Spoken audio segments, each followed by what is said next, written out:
Welcome to Caribbean Thought at the Jamaica Theological Seminary. This is this is lecture 4, I believe. Lecture 4. And we're beginning the lecture with my amazing students at JTS, one of the oldest seminaries in Jamaica and the Caribbean, if not the oldest evangelical theological seminary. And we are moving towards university status, but there's a lot to fix. And but anyways, I was telling you that when you meet somebody, you said one of the greatest achievement you can have when you are living here, when you are here in the US from the global south,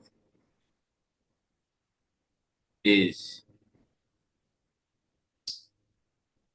you have a sense of achievement, in a sense. Excuse me.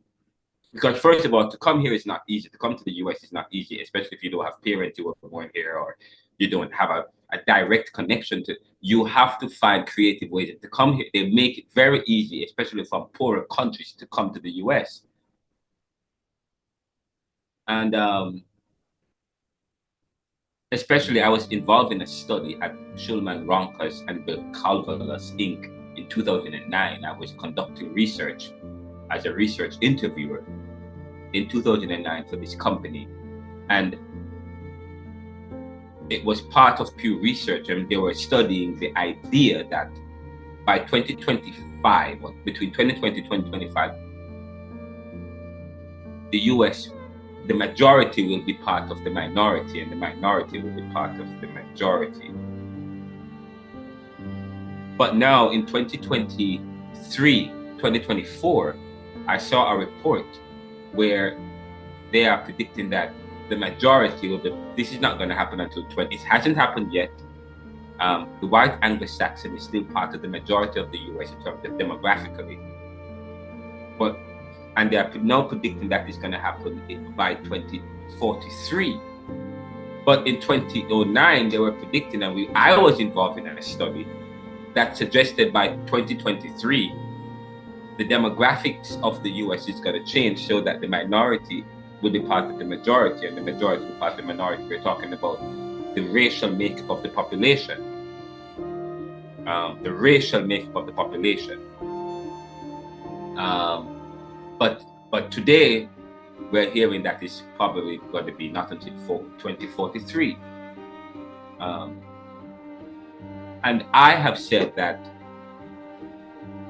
so since 2009, so you have to put things into perspective. So if that is the case, since that is the case, I said there is always a backlash by the status quo that is built in within systems, within societies, that mitigate against major changes, such as the racial change. That's a major change. Demographical change in the US, that's major, because when we were conducting the study, we were asking questions such as, I'm sorry about that. I had to say that.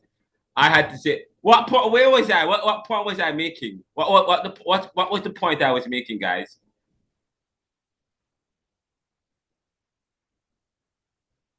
Hello? Thinking about it, sir. Hold on. What? Come on now, man. Oh my God, help work with me here. Oh, I got great news just now. Great news. And so my mind, I got very good news. I wanted this news and this call. I wasn't going to take it, but someone said, take the call. Oh my God. Thank you, Jesus. Something about... Lord, I want to praise you. I want to thank you. I want to bless you. Yes, what were we talking about? Coming to the privilege of being in America. And you were talking about the institution. Well, you started to talk about... Yes. Oh my God. Oh, that's a double A. I'm telling you, you on top of it, Alicia. Thank you, man. Thank you. Yes, this is a very important point, and I want you to follow me here. Follow me. The point is, you follow the point, follow the story here. So I am talking about the demographics and how by immigration is important to people who live in the Caribbean, who live in the global South.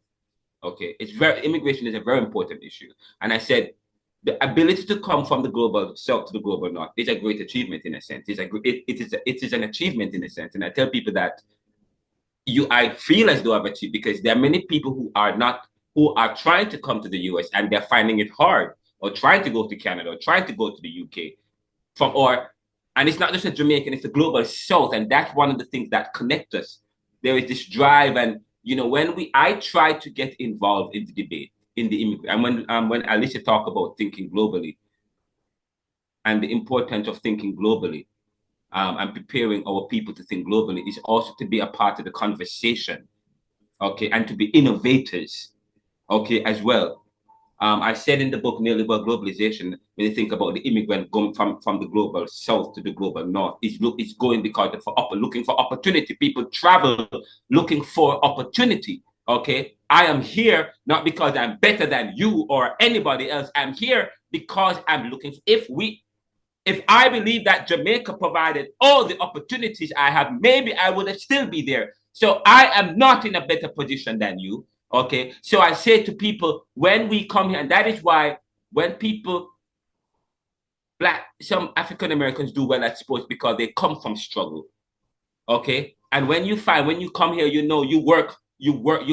grasp at the opportunity. Some Jamaicans have 3 and 4 jobs, or they do well because they come from a system that encourages hard work, but you don't see the benefit from your hard work. So you come here, you still don't get a lot of benefit from the hard work compared to the other people who are privileged, but it's still better than what you would have had if you were somewhere else. Okay, but the immigration is very important, because I said to you, when you look at what happened, yes, so I said to you, in 2000, the immigration policy does not favor people who come from predominantly Black and brown countries. Okay, that has always been the case, but especially since 2009. In 2009, there is a study that suggests that the demographical makeup of this country will change. The minority will be part of the majority. In other words, Black and brown people will not be part of the majority. It's going to happen in 2023, in 2020, 2025. It's not going to happen in 2023 anymore. It's not going to happen. Now they are predicting that's going to happen in 2043. Okay, so I asked, why is it that it hasn't happened? Why now 2043? What has slowed down this move, this thrust, this drive? Okay, first of all, immigration policy, which favors white people from Anglo-Saxon countries, or people from certain places. It favors those, okay, and of course, immigration policy towards global South, or people who come from Black and brown countries, poorer countries. Immigration policies are draconian, restrictive, and that is done so as to preserve the racial makeup of the post-industrial country, per se the US, the UK, Canada, France, whatever the case is, okay, to preserve the demographical makeup. Now, it is probably within their interests, a country's interest, to preserve their country from any major cataclysmic change. And so that's an important concept to consider and to think about when you start thinking about immigration and our immigration policy towards some countries. Okay. But I said the issue of immigration is important to Jamaica. Okay. Of course, we talk about the issue of brain drain, where your brightest are leaving. Yes. But you also talk about brain drain also create opportunity, because people come here, create opportunities. And of course, now you talk about remittances. Remittances is one of the top 3 or 4 earners in Jamaica. Okay, Jamaica benefits heavily from remittances. So yes, okay, the one problem, brain drain, create an opportunity. Okay, and the world is competitive. We live in a competitive world. So in terms of how we negotiate, how we engage the world, okay, we have to think about that. We have to think in competitive ways, that we live in a competitive environment. And so when Caribbean countries negotiate politically, okay, then we have to think so in we have to remember that we live in a competitive world. But anyway, that's a side point. But today we want to talk about critical thinking, and I guess that stems from critical thinking. Let me bring up the lecture. By the way, I sent an email out to you guys. There is no assignment that was due. The lecture for I want you guys to watch lecture for last week. And oh, I have a question. Let me stop share quickly, because I have a question for you guys. Let me exit this.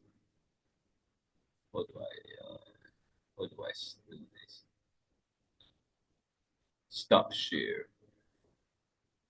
I want to bring up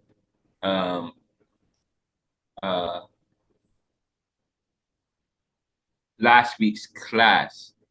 Last week I introduced the course on day 1 of semester 2, and I explored the idea of the Caribbean as an invention, underscoring this idea within critical thinking. And I said that there are several questions that I raised in that lecture. Anybody remember the questions that we raised? That would have been the class before the last class. Yes. I think I have 1, 2, 3, 4, 5, 6, 7. I only got 2. 8, 9. Okay, fine. Let me hear what you got. Okay, the first one was, what is the symbiotic relationship between offense and colonialism? Oh my God, yes, I was supposed. Oh, wow. Oh, wow. So, okay, you see how that I don't even have that on here. Oh. What is the symbiotic relationship between colonialism and offense? I did ask that question, but I did not give you the answer. We were supposed to do a follow-up. And sorry, and what else? What was the other one? The only other one I got is the one that where he asked, what is the Caribbean and who determines our history? That's the only other one I have. Okay, that is major. That's one of the major ones. That one is major. That's perfect. That's good. Very, very good. Anybody else? But thank you. I didn't even have that one on my list. I didn't have that one. What is the symbiotic relationship between colonialism and offense? Actually, that is a very important question, and probably even before I begin critical thinking today, I will talk about that real quickly. But I wonder if you guys know what's the symbiotic, what is the relationship between colonialism and offense? That stems from critical thinking. And I'll just talk about that briefly later on. But other questions involve, one, we ask in whose interest is the society invented? Okay, we said that Caribbean is an invention. One of the questions that stems from that. Okay, fine. If we are an invention, in whose interest is the society invented? Okay, that is a very important question, because I'm going to ask you another question, which probably put that question in greater perspective. And I'm going to ask you, that's an activity you're going to do in the class later on at the break. It's now 4 o'clock. So the class starts at 3, 4, 5. We're supposed to finish at 6. So at 5 o'clock, we're going to take a break at like 5 minutes to 5. And at 5, and when we come back, I'm going to give you a quick 10 minutes activity to do. But and the question, and if you follow me on social media, then or read my work and stuff, maybe you would have seen this already. What it is that distinguishes Cuba and Haiti from, I think some of you might even know the answer already, but from from Jamaica and Guyana and Trinidad and Tobago and Barbados. But that's a very important question. That question puts This question, we ask in whose interest is society invested. Put that question into perspective. Okay, so we're going to ask you that question. Another one we are going to ask is, where is it? And another one we're going to ask is, another question that comes up is, have inherited attitudes and beliefs held us back? Have inherited attitudes and beliefs held us back? Very important question. Or should we start answering now? Wait, you want to answer it now? I want to attempt.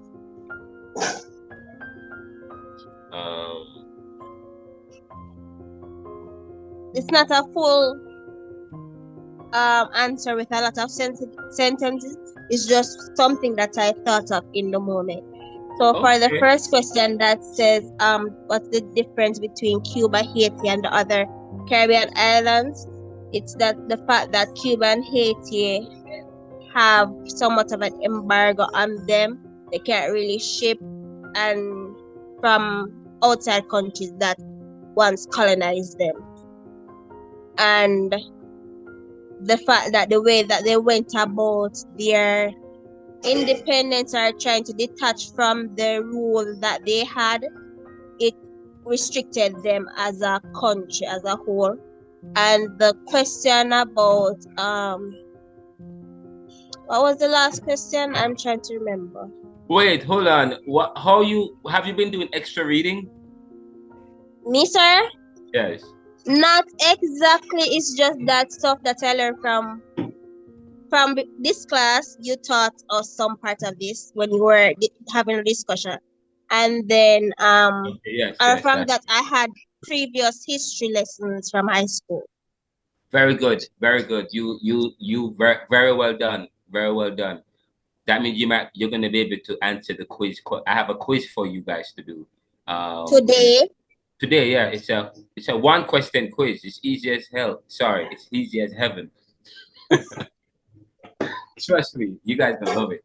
But it's easy. It's just like it's a quiz. It's just like choose. You just have to choose it. You might want to say why you say that, but very well done. But let me go. Go ahead. Okay, I was talking about the second question. I don't remember what the second question was. But you don't have to answer this now because we don't have much time. But later on, okay, we're gonna ask you to answer it. But have inherited attitudes and beliefs held us back? But I would want to hear your points on that one. Have inherited attitudes and beliefs held us back as a region, as a country, and as a region? Okay, I do believe it does play a role in our decision-making process, because some beliefs that we have about certain things that are now open-minded throughout other so-called first world countries, we don't have them. All right, so there is this thing about homosexuality, it's open-minded over in the United States, right? And they make a big deal out of it, whereas within Jamaica, based on culture and our beliefs, we don't incline or go over that side of the island, right?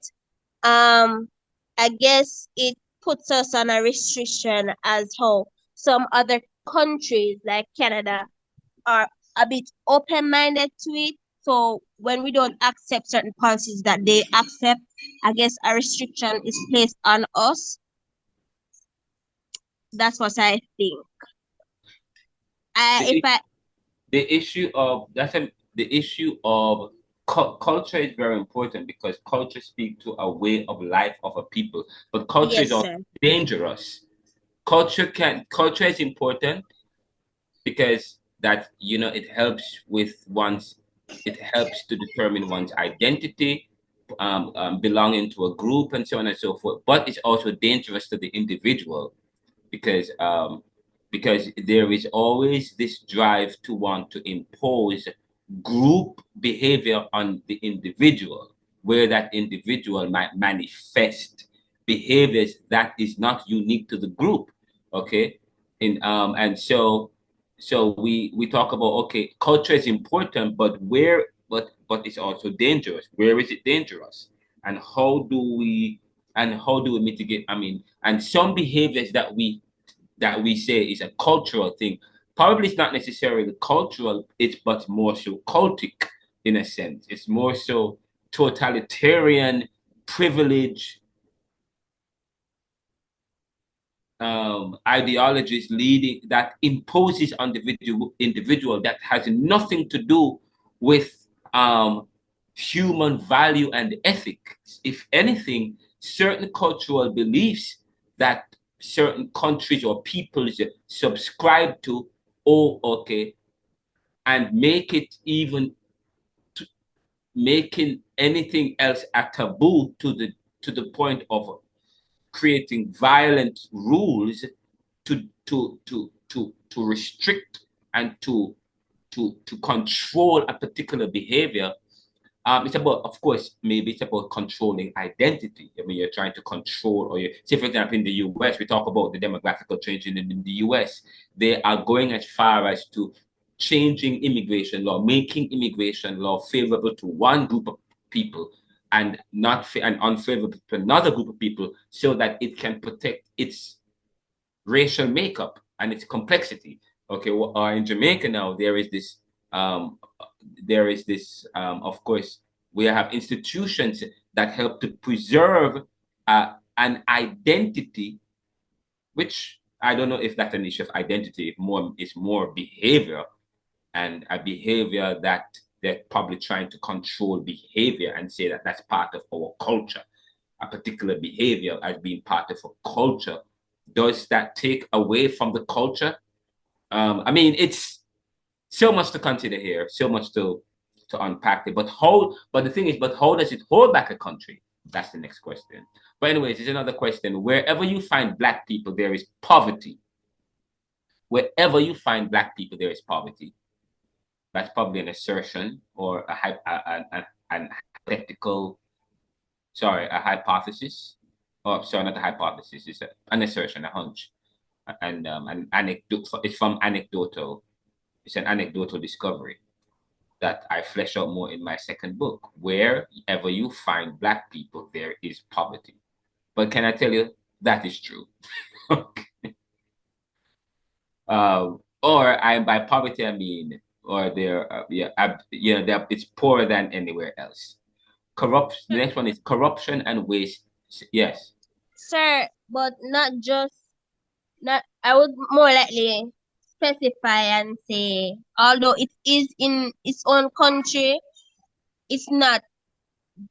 It's not. What I call it, dominant. I would say it's more globally. When you go outside of your country and you see Black people there, it's like the poverty is there outside of their country. Within their country, because remember economic stances, the money they get from the US, they can come back to another country and live like a luxurious lifestyle. Not every person in their Caribbean country is, what should I say, poor or have insufficient funds. No, they classify them as poor, and have insufficient. So that's something that I just like to put across. Well, I mean, but by that I'm talking about when you look comparatively, wherever, okay, whether within their country or globally, the locations with a majority or the more black people you have, the poorer that particular place is. Okay, compared to any other place. When you go to whenever you find less and less of Black and brown people, you find less and less poverty. That is true. Now we can study that, and I mean, we can have a debate about that. Okay, but that is the truth. You find, say, for example, in the Scandinavian countries, or where you find less poverty, income inequality is very low in the, but I should say poverty and higher levels of income inequality. That I should add that in the Scandinavian countries, they're not as poor as they're not very poor countries. They're not as poor compared to countries where you have other post-industrial countries where you have more Black people in their countries, in their places. Okay. Corruption and waste are possible reasons that have deepened Caribbean realities. Corruption and waste. What is critical thinking? Critical race theory and the dynamics of race. The Negro is not any more than the white man. Does that pertain today? The Negro is not any more than the white man. That's from Fanon in Black Skins, White Masks. And he wrote that book in the 1950s. The question is, does that pertain today? Of course, what does he mean by the Negro is not any more than the white man? So that question is, does it pertain today? Well, means we have to first ask, what does he mean by the Negro is not any more than the white man? First of all, that particular sentence is packed with a lot. The Negro is not. The black man is not. Okay, the Negro is not. And then put a full stop. Okay, and then proceed to say any more than the white man. The way in which he poses that statement was his violence, was his resistance. Okay, because the language is quite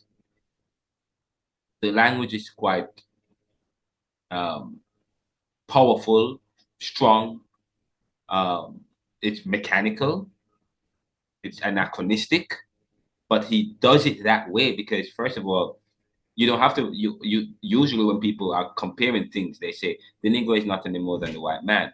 But he said the Negro is not, and put a full stop, and then say any more than the white man. He did. Okay, he does so deliberately. Okay, because he don't. Okay, so as not to compare the Negro with anything else than he's not. But he wanted to elevate the Negro, still comparing him, but within his own terms. Okay, the human is not a human within the idea and the milieu of anything else. Okay, he is, and the white man is. Okay, but we will talk about that compact statement later on in the course. What is happening in the world today with the rise in extremism and AI technology? How are we affected, and what detractions or opportunities do these provide the Caribbean? Again, what is happening in the world today with the rise in extremism and AI technology? And how are we affected, and what detractions or opportunities do these provide?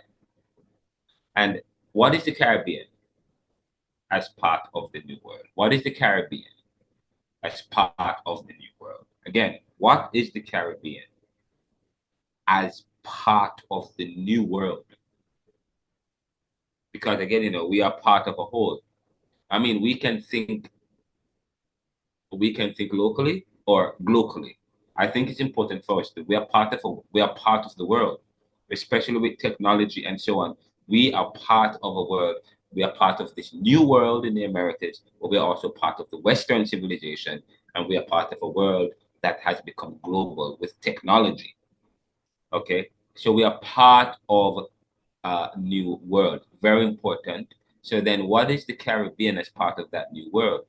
Okay, we have given our size, of course, we are very vulnerable, but we have other small countries. England is very small. Singapore is very small, but yet still they are major players in the world today. Why can't Caribbean nations be major players in the world today more than we are now? So that was the first lecture we did. The second lecture, I think the second lecture was more introducing yourselves and getting to know you. So that's not, so I didn't do anything on that second lecture. So let me stop sharing my screen. So those were the questions that we raised. But there is a somebody asked that Alisa reminded me about the symbiotic relationship between colonialism and offense.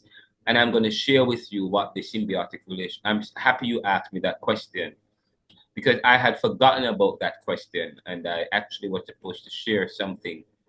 I want to talk about that quickly, if I could find it. Right, let me see if I can find it. Hopefully, I can find it. I go. Okay, there we go. I did. So I want to share that. I asked a question in that in that first class. Was it? I don't know if it was the first class or the class last week. Maybe it was the class last week, but I was supposed to talk about that with you guys briefly, talking about the symbiotic relationship. Let me share my screen because I want to share this with you. What is the symbiotic relationship between, what does a fence have in common with colonialism? I think that's a good place to begin as we get into critical thinking. If I were to ask you, what does a fence have in common with colonialism, what would you guys say?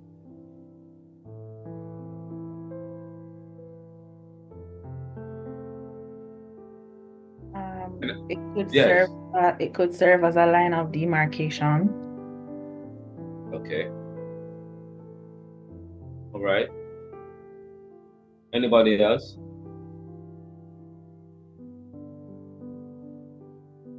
That's fine. But I don't have much. That's it, because I don't have much time to. Let me get into it real quickly. Colonialism, at its core, was rooted in the violence of theft. The violence of theft. Again, colonialism at its core was rooted in what? The violence of theft. A group seizing another's land. A group seizing another's land and then erecting border fencing to safeguard their ill-gotten property. You know, if you read Karl Marx, Das Kapital, the Karl Marx book, and he has several volumes, and Karl Marx is the father of Marxism or capitalism. When people use the word Karl Marx or capitalism or Marxism or socialism, some people get very nervous. But I've argued that because people do not understand the idea of socialism. Socialism is not totalitarianism. There's a difference between totalitarianism, okay, and socialism is not totalitarianism. Socialism is not fascism. It's not fascism. It's not totalitarianism. It's not dictatorial governance, okay? Socialism promotes equal distribution of resources in society, equity, and advances a political system that considers equal distribution and fairness. So a capitalist society like the US and a dependent capitalist society like Jamaica and the Caribbean, who have experimented with socialism, they have a kind of capitalism, and even China today isn't a fully socialist country. They still have some capitalist arrangement with a capitalist class, but in terms of how the country is operated, economically it's a capitalist country, but politically it's a state-run economy, okay? But Karl Marx talks about the pre-accumulation of capital, which was different from Adam Smith's Wealth of Nations, because Adam Smith, who is the father of modern economic theory, in terms of within the Western world, Karl Marx would be more representing the East. Adam Smith would be more representing the West in terms of their economic theory. Karl Marx challenged, and he would be considered an iconoclast, an image breaker in a sense, breaking from what we have always thought was the reason for economic growth and boom, or what we call the accumulation of capital. Adam Smith, who wrote The Wealth of Nation, argued that, well, he talks about the wealth of nation was a result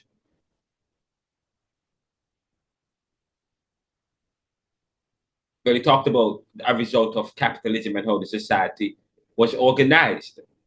And Max Weber went on to talk about the Protestant ethic. This hard work was what characterized these capitalist societies, these Western societies, with their plantocracy, and eventually the status quo, who became the financiers and the wealthy financiers in this country, the dominant class. He said that Adam Smith talked about the realization of wealth stemming from hard work, stemming from scientific production, and so on.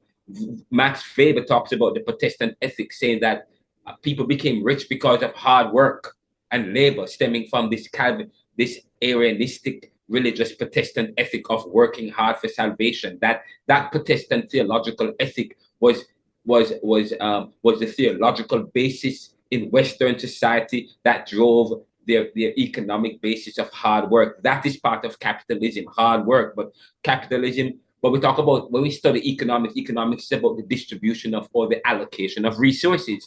But how do you allocate the resources depending on the system and the philosophy that a particular society have? So in a capitalist society that embraces greed and nepotism and privilege, the way in which the distribution of resources is done in such a way where it favors the few over the many.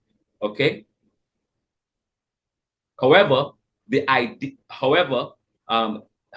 when you study the accumulation of capital idea, according to Adam Smith and Max Weber, you will think it's because of scientific arrangements or because of hard work. So the people who don't realize this American dream, the people who don't realize the benefit of the wealth, are the people who maybe they don't work hard enough. That's the victim mentality that is part of the capitalist societies as part of, okay. But we talk about Karl Marx. Karl Marx says, no, the wealth of nations wasn't as a result of really anything scientific, really. It wasn't as a result of hard work and labor. It is a result of theft.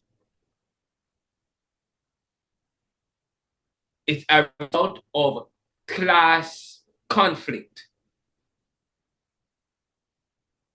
One class fighting another class and forcing them off their land, and then develop the technology and the tools and the weaponry to develop their protection against their ill-gotten gain by developing institutions and so on and so forth to protect their theft. So colonialism at its core was rooted in the violence of theft. Of course, which colonialism is part of capitalism as well. Colonialism is part of the idea of capitalism.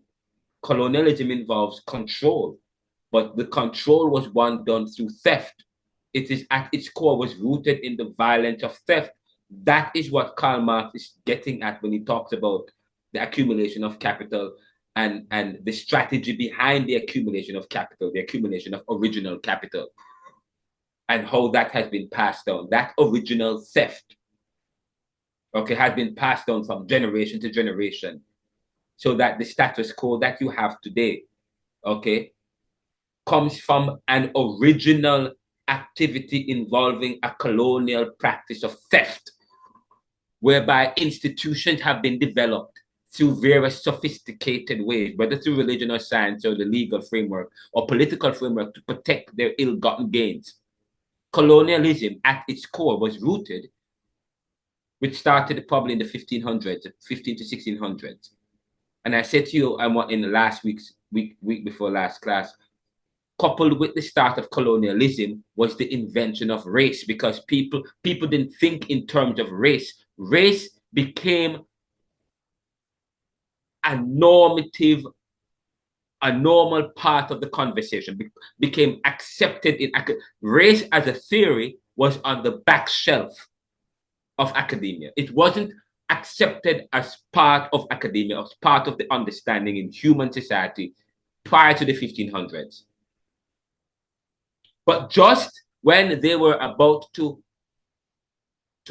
enslave a whole nation, Africa, and use them as part of the slave trade to beef up their countries and their colonies through the slave trade and the sugar plantation and the transatlantic, so on and so forth, they found they had to And by the way, fine. When I talk about they, we're talking about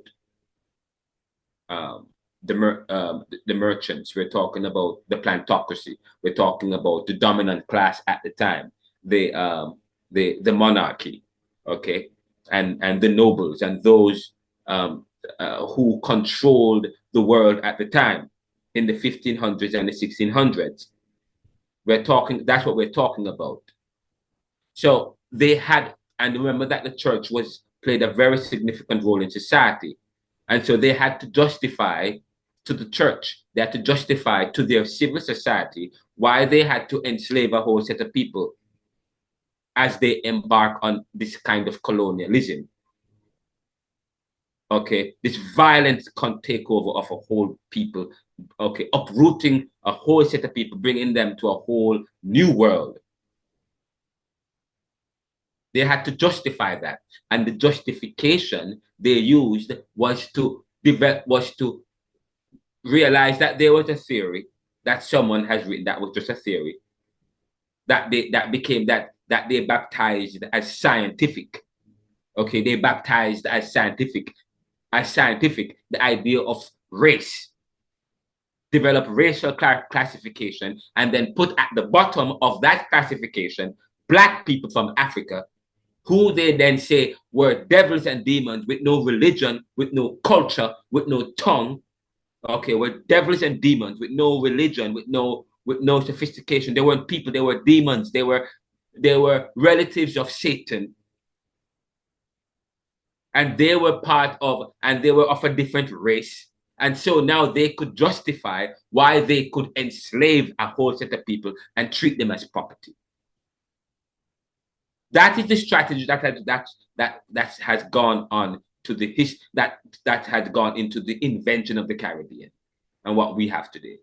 But colonialism at its core was rooted in the violence of theft, a group seizing another's land and then erecting border fencing to safeguard their ill-gotten property. Let that sink in. The concept of fences, as we understand them today, emerged just as colonization was commencing. Again, let me say that the concept of fencing or of fences, as we understand them today, cornering off a place for yourself and keeping out the outsiders, as we understand them today, emerged just as colonization was commencing. Intertwining the two in a complex historical narrative, the term fence in Middle English initially meant defense, with its evolved meaning of surrounding with a fence dating back to or around the 1500s. This period, and notice the 1500s, and remember, this period coincides with what? The onset of modern colonialism, marked by European discoveries of sea routes around Africa's south coast in 1488 and America in 1492. So I'm talking about the symbiotic relationship or what they have in common. This is important. Again, let me say this again. The term fence in Middle English initially meant defense, with its evolved meaning of surrounding with a fence dating back to or around 1500s. This period coincided with the onset of modern colonialism, marked by European discoveries of sea of sea routes around Africa's south coast in the 1488. They discovered the European discoveries of the sea routes around Africa's south coast in 1488, and then in America by 1492. Consider the Americas. And when I talk about the Americas, I'm talking about inclusive of the Caribbean. Okay, its islands and the mainland, once inhabited by ancient Indians and Amerindians, and I use the word ancient Indians because now there is this confusion about native Indians, indigenous Indians, and ancient Indians. Okay, so African, it says just, so okay, fine. So we say ancient Indians when we talk about the original. Okay, so consider the Americans, sorry, the Americas, once inhabited by ancient Indians and Amerindians. And I say to you, the Caribbean, as part of the Americas, just so you know, the Caribbean is part of the Americas. Before the Europeans came, and of course, you had the Taino people, you have the Incas, you have the Aztecs, and they had a sophisticated system. Just so you know, they had a sophisticated system. But they were said to be kind of nomadic, and I said they traveled and traversed all over the Americas, depending on the changing tides, depending on the seasons, depending. So the Americas had people that were always traveling. The peoples of the Americas never had nations the way the Europeans had nations. Just as though in Palestine, they considered themselves a people, not necessarily a nation with laws, following this deist kind of an understanding of life. Okay, this embracing being one with nature, and they just and just as soon as people were able to move from that was that's one of the things that was characteristic of the Caribbean and the Americas. Okay, with the peoples here, they traveled all over. The people traveled all over in their various groups. They traveled and they would pass. They would travel in groups. So they were very groupish. They had fencing, but the fencing was in their groups. They stuck together and they would travel all over the Americas, depending on the changing season. Of course, the lower part of the equator, it was always tropical. But sometimes, if the tropics weren't if the tropics wasn't providing the kind of means that would benefit their survival, then they would travel to Central America, or maybe they would go down to South America, or they go up to North America. Maybe it would take them days or months. They would travel along the coast of, so there was always this travel that happened, that had always happened in the Caribbean. Okay, but there are those who was always about creating fencing after they've stolen whatever they've stolen. So consider the Americas, once inhabited by ancient Indians and Amerindians. These indigenous peoples, often nomadic, traversed the continent's coastlines, adapting to the varying fertility of the land, dictated by climate changes. Lacking the technology for permanent structures like fences, they embraced a nomadic lifestyle, these ancient Indians. Then came the European colonizers, and I call the European colonizers, and no disrespect, but I call them the foreigner thief. Okay, and this lecture is going to be available publicly so people will hear it. Then came the European colonizers, who I call the foreigner thief. That's what Karl Marx talks about in his writing, in terms of how people who have wealth today came to have wealth through theft. Okay. Anyways, then came the foreigner thief, the colonizers, the foreigner thief around the 1500s, dominating the Americas and restricting the nomadic movements of indigenous peoples. The Europeans, having claimed the land, began erecting fences, physical and metaphorical, to demarcate and protect their acquisitions.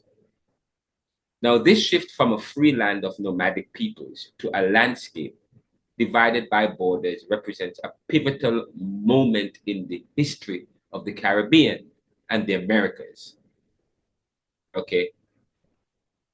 But it also it was also the advent of a pivotal moment in Africa, because it was also what had helped to underdevelop Africa, because that's what led to the underdevelopment of Africa, because the brightest and their best people were stolen and shipped over to the New World. Okay. And of course, the violent clashes with violent weapons and the deals that were struck between the Europeans and various countries in Africa, and I'm going to call them countries and not tribe, because why do we call them tribe? We're going to call them countries, okay? So as to give them, I call them greater value. But sir, don't they regard themselves as coming from tribes? No. They consider themselves as a people, much like a country, but not a nation state. But when we say tribe, we are using a Western understanding of language and linguistic to downplay the sophistication of their arrangement. Oh, Okay. It okay. is, they speak other languages. They don't speak English. It is we tribe. The word tribe is an English word. It is we who ascribe tribe to them. Okay. They don't, Europeans, they don't, in European language, they don't, and system, they do not, they don't consider them as sophisticated nations or countries or people, so they call them, they use the term tribes. Okay. And then in our own way, move to try to develop an understanding of their own arrangements. Okay. As if it's not, there's no value to it. But the Europeans, having claimed the land, began erecting fences, physical and metaphorical, to demarcate and protect their acquisitions. Now, this shift from a free land of nomadic people, because they were nomadic. Nomadic means they travel. They're always traveling. They're always moving. So this shift from a free land of nomadic people, because that's what the Americas was before the Europeans came. Okay. So the shift from a free land of nomadic people, except for probably the Aztecs, and to a smaller degree the Incas, but the Taino people was more nomadic. The shift from a free land of nomadic people to a landscape divided by borders represents a pivotal moment in history. Take the descendants of ancient Indians whose ancestors embraced nomadism. Now, the impact of colonization persists as they too migrated in large numbers to the United States. The colonial legacy, marked by stolen land and fenced boundaries, influences the dynamics of movement and settlement in the Americas. In closing, exploring the historical convergence of fences and colonialism unveils a compelling narrative of theft, dominance, and the enduring repercussions of indigenous communities. Understanding these parallels enriches our perspectives on the intricate interplay between cultural practices, land ownership, and the lasting effects of colonial legacies. So, of course, this stems from the question of what does offense have in common with colonialism. Of course, you can share your thoughts, by the way, on this particular thought-provoking question. What does offense have in common with colonialism?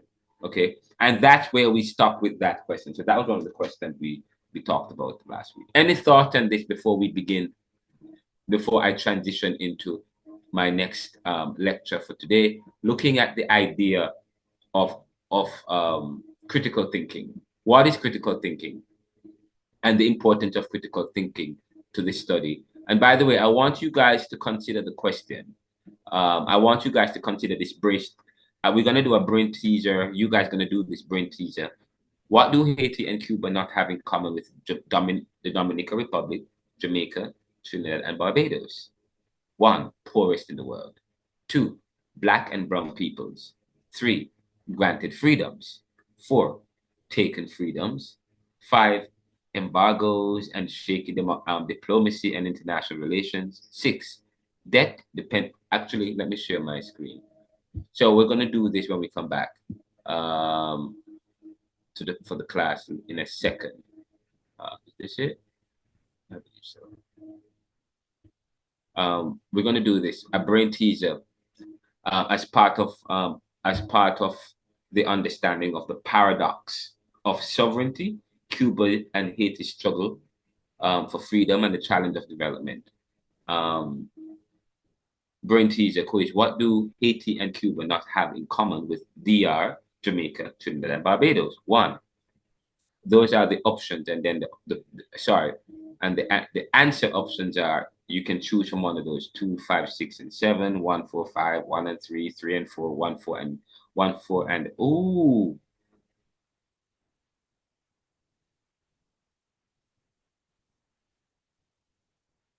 Oh, I just noticed an error here. 1, 4, and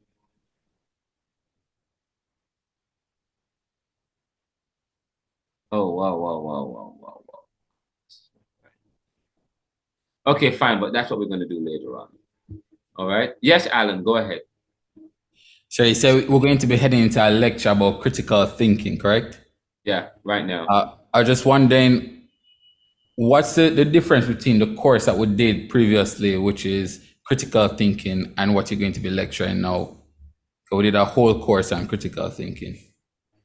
Because I'm going to talk about critical thinking as a, say for example, you do Caribbean theology, but in this course, there's a topic on Caribbean theology.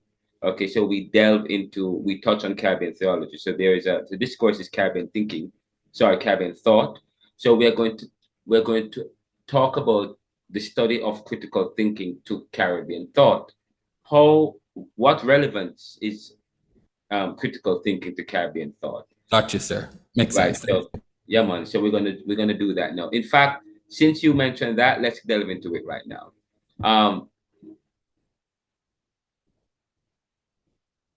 Caribbean thought lecture in conceptualizing the course, critical thinking, and its importance to the study of the Caribbean. So there we go. You ask the question, and the topic of the lecture answers your question. Okay. We are conceptualizing the course, and so we're looking at critical thinking and its importance to the study of the Caribbean. We said that important themes and topics and contributors are immigration, critical thinking, which is today's lecture, subaltern, which is history from below. These are important themes, topics, and contributors to the study of Caribbean thought. Misclassified urban Indians. Misclassified urban Indians. Okay, that's important. That's an important theme. Dependent capitalism, democratic socialism, neoliberal globalization as a strategy. We talked about that last week. For people who weren't here last week, we briefly touched on that. We just explored that. Neoliberal globalization as a strategy. Neoliberal globalization as a strategy. That's important to our study of Caribbean thought. It is a strategy. Okay, we have to think. Okay, fine. What is important is that to remember that I'm saying to you, we live in a global world. A global world that is competitive, okay? From colonialism until now, we live in a global world, and globalization has sped up thanks to technology. But it's a world based on that is competitive, and competitive involves strategy. Strategies that that Caribbean people have, in a sense, not embraced, anticipated, and included in our own arrangements in the world, which has also helped to create our dependency. Talk about neoliberal globalization as strategy. Frantz Fanon and Homi Bhabha, very important people. Bob Marley, Louis Bennett, Rex Nettleford, Stephanie Black and Jamaica Kincaid, C.L.R. James, Norman Gervin, Walter Watney, Base Nepal, Ramisao, and Maurice Bishop, Fidel Castro, Edward Seaga, Michael Manley. Those people are very important to the study of Caribbean thought. France, Bob Marley. There's a new movie that just came out with Bob Marley. Louise Bennett, very important when it comes to the issue of language and literature. Rex Nettleford as well with Jamaica Dance Movement, but he's contributed several articles and writings concerning the issue of identity, our identity, and we're going to read a paper where he will talk about the question of who we are, okay, looking at the internal and the external.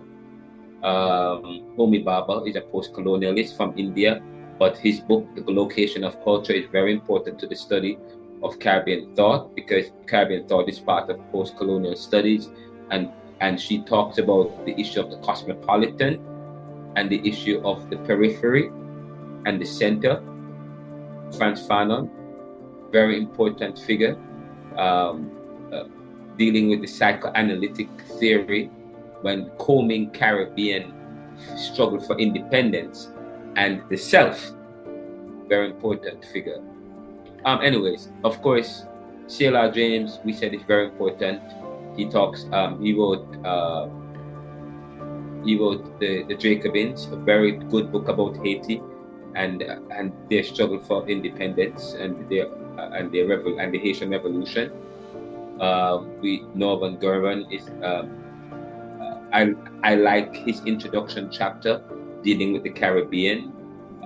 Walter Rodney, how Europe underdeveloped Africa again, and how he was assassinated by. I have a lecture prepared for you as it relates to Walter Rodney, but he is from the Guyana's experience. But he talked about how Europe was underdeveloped, or Europe underdeveloped Africa, and he talks about this. And there is an article that I did about him. We'll delve into Walter Rodney. Wait, sorry, sir. I don't want to cut you, but could one of the things you talk about be why he was excommunicated from Jamaica or regarded as persona non grata? Oh yes, that's part of the lecture. We will talk about that. Yes, of course, we know why. We know why. Okay, we know why. We're talking about, we're fighting against the East and the West, socialism and capitalism. Okay, the Jamaican government. Oh, I catch it now. The Jamaican government was that we were also there was major confrontation between socialism and capitalism and going on the whole Caribbean.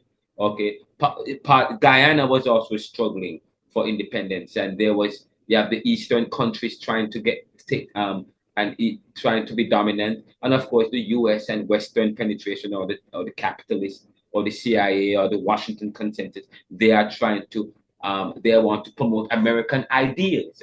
Okay, so of course there were people, the local, just to show the same thing that happened with Maurice Bishop. Maurice Bishop was assassinated by his own people, his people who were supported by the Western regime, a political regime that promoted a kind of democracy that they were trying to impose on these Caribbean countries, who they want to adopt a kind of political system that mirrors the mother country, Western Europe.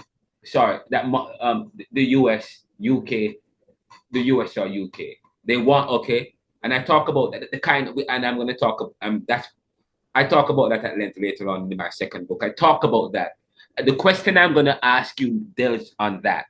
But we will talk about Walter Rodney as well in this class.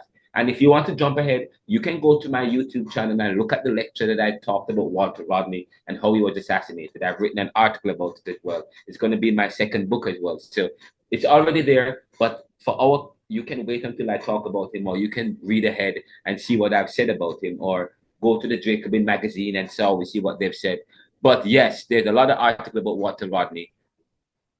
But the assassination of Walter Rodney, the assassination of Epepayo in Togo in 1980, the assassination of Maurice Bishop in Grenada, the attempt to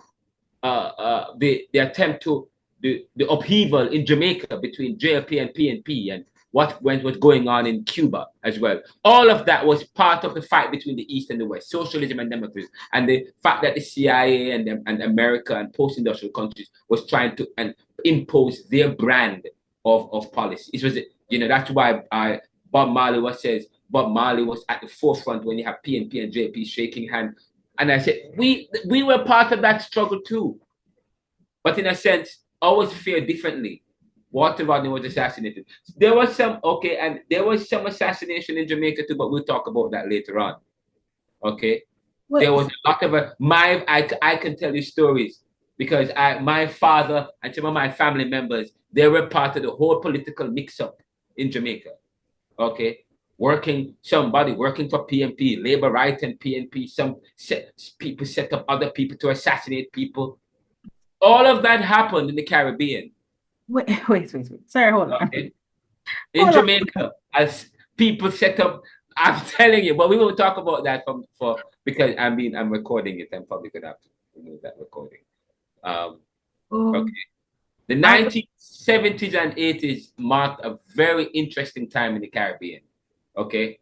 And although Jamaica got independence in 1960s, the 80s, there was a lot happening in Jamaica because there was an experiment of socialism, or according to there was an experiment to make Jamaica a socialist country. Although there are some people who would say no, we weren't really embracing. Michael Manley was only appealing to populism. Okay, and he was friends with Fidel Castro. That was a bad picture. When the Americans saw how close we were with Cuba, that was not a good look. Okay. Jamaica wasn't supposed to become a socialist country. These countries in the Caribbean, we weren't supposed to adopt a socialist. We were supposed to adopt a kind of system that mirrored the dominant country, the post-industrial country, the Western countries. Civilization or political system, the American system, the British system. But anyways, Walter Rodney, V.S. Naipaul, Ramesh Sawan, Maurice Bishop, Fidel Castro, so on. Of course, some of the topics that come up that will come up again and again is inequality, poverty, penetration. Penetration. That's a sexual word. I talked about that last week a little bit. Theology, technology, and opportunity. See Caribbean Thought Lecture 2. And there is a link to Caribbean Thought Lecture 2, and you can bring it up. I won't bring it up here, but there's a link. I sent this document out to you, so if you read it and then click on the link, it will take you to a lecture or a presentation that speaks to the issue of penetration. But I don't have time for that. We're running out of time. But what is critical thinking? Critical thinking involves challenging previously accepted truths and beliefs. It is a process essential in Africology and Pan-African studies that encompasses subaltern. The word, you're going to get this word in the exam. That encompasses subaltern, nationalist, and post-colonialist thinking. Alan, I don't know if they talked about this when you did critical thinking, but you see how I am talking about critical thinking, but this is Caribbean thought, and based on the goals of the course, and based on what we're dealing with in the course, and based on where I'm going with the course, and my presuppositions and my suspicions and my socialist bent, and the fact that I'm a post-colonialist, post-independent person. Okay, then you can understand how I approached critical thinking. I'm not approaching it as an entire discipline, but as a subject matter important to the course, to the discipline of Caribbean thought. So I begin by saying that it involves challenging previously accepted truths and beliefs. That's what we're doing in this course. We're going to challenge previously accepted truths and beliefs. Critical thinking involves just that. It is a process that is essential in Africology and Pan-African studies that encompasses subaltern, nationalist, and post-colonialist thinking. It is thinking about thinking and rethinking what was previously thought. It promotes thinking around the periphery. Let me say that again. It promotes thinking around a particular realm, a particular domain, not necessarily cognitive domain I'm talking about here when I talk about domain. I said that it promotes thinking around the periphery, lifting up an important trope, an important comparative analysis when thinking about this study here. Homi Bhabha wrote the book, The Location of Culture, and to talk about the periphery and the center. It promotes thinking around the periphery, okay, as against the center, because center, we're talking about central thinking, mainline thinking. It moves away from the mainline. Talk about the mainline churches. What's the mainline churches as against the non-mainline churches? So that we talk about the non, to give an understanding of the periphery versus the center. Mainline would be the center. The non-mainline churches would be the periphery. Okay, all right. Or traditional thinking, traditional, or the modus operandi would be the traditionalist way or the conservative way of doing things, or what's rubric or the rule as against the periphery. Okay, the traditional, the non-traditional would be the periphery. Or you talk about the way in which people view movies today. The main character would be a strong male white character. Okay, but today we're seeing movie with some women, strong black female characters. So now there is a move. We're moving away from the center to the periphery. Okay, because now we're seeing as central. We're seeing roles that were central to the men. We're seeing women in those roles now. We're moving from the center to the periphery. Talk about woke ideology. It's woke. Everything is just woke ideology. Okay, moving from the center to the periphery. So critical thinking is it promotes thinking around the periphery. Talk about V.S. Naipaul and the character. Homi Bhabha talks about the characters that V.S. Naipaul used in his book when he wrote. He wrote, okay, the central characters, the hero in his book, were the people who you don't usually see as main characters in stories of the day. Okay, so she talks about the center and the periphery, but I don't want to delve into the center and the periphery in this class because I'm going to talk about it a little bit more when we delve into V.S. Naipaul's, into Homi Bhabha's book here. But I'm going to read a particular section again. He said, according to Homi Bhabha in The Location of Culture said in his book,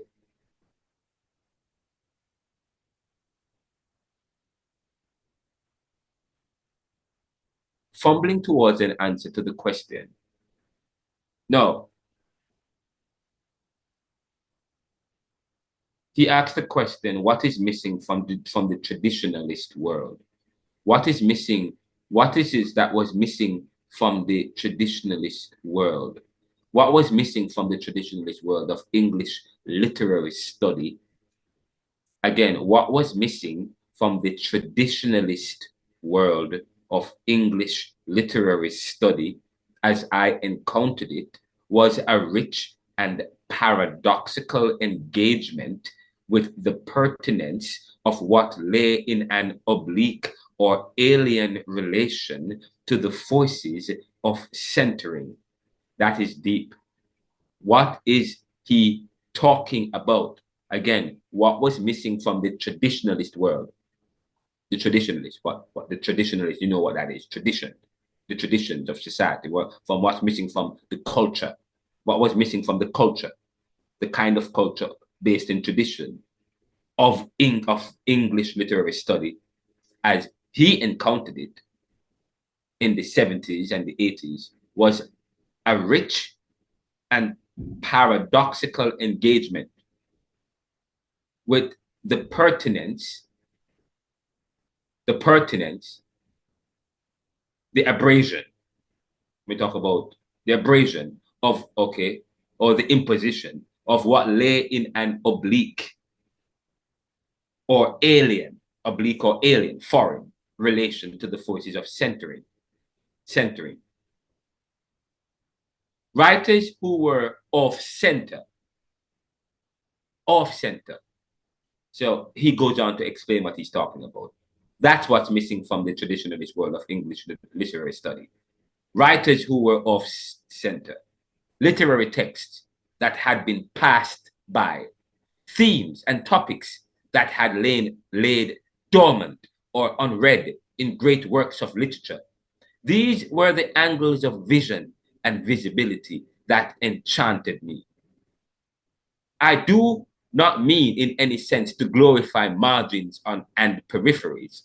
However, I do want to make graphic what it means to survive, to produce, to labor, and to create within a world system whose major economic impulses and cultural investments are pointed in a direction away from you, away from your country, away from your people. V.S. Naipaul's central character in his novel, The Mimic Men, when it begins to dawn on him that the great stone walls of London don't contain a unique weight and an unsurpassable resonance. They're like stones elsewhere, anywhere in the world.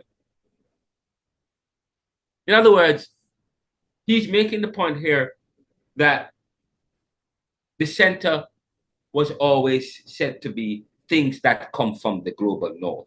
The center was always things that was represented by the white Anglo-Saxon. Nothing major comes out of the Caribbean.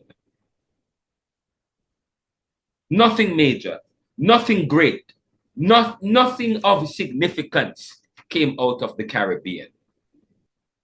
Anything major and worth mentioning was always up north or non-Caribbean in a sense.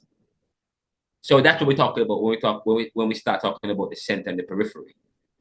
What is center and what is periphery? What is traditional? What is valuable in the world as we know it? It's always those things representing the global north or the formerly colonial master, or what is white or Anglo-Saxon, okay? Or what comes or represented by a particular traditionalist system. Critical thinking is opposed to that, in a sense. It promotes thinking not around that. It promotes thinking around the periphery, as against the center. It will be suspicious. Of course, it's going to be suspicious of traditions and thinking in a certain way that helps to order one's milieu. It transcends pragmatism and it considers Eurocentric and Afrocentric understanding of truths to digress from ethnocentrism.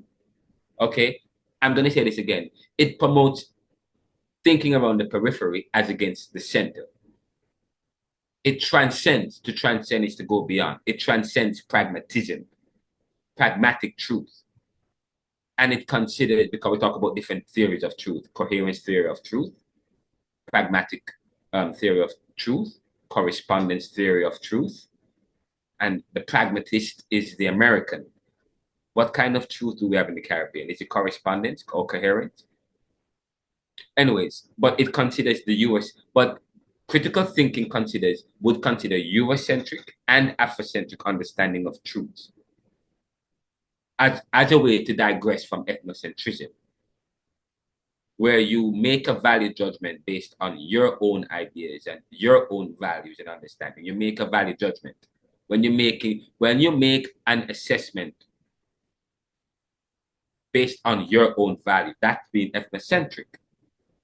But when you make a value, when you make a judgment based on your own value that has been corrupted or inherited by Eurocentrism over any Afro-Caribbean legacy, that also facilitates a kind of ethnocentrism that is eschewed by critical thinking, but the critical thinker will understand that his thinking has to be deliberated against thinking that has been hybridized or infected by an inheritance stemming from the transatlantic, stemming from a kind of adoption of Eurocentric ideals. This form of thinking operates, critical thinking, it operates within these domains, aiming for specific goals, because critical thinking has specific goals. Critical thinking has goals. Now, it can be likened, by the way, when we talk about critical thinking can be likened to iconoclastic thinking. Oh my God, what am I talking about? Yes.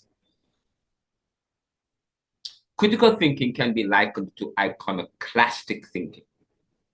Iconoclastic thinking, as seen when Plato shifted from the Greek notion of the warrior king to the philosopher king. Plato shifted from the Greek notion or the idea of the warrior king that was always the idea in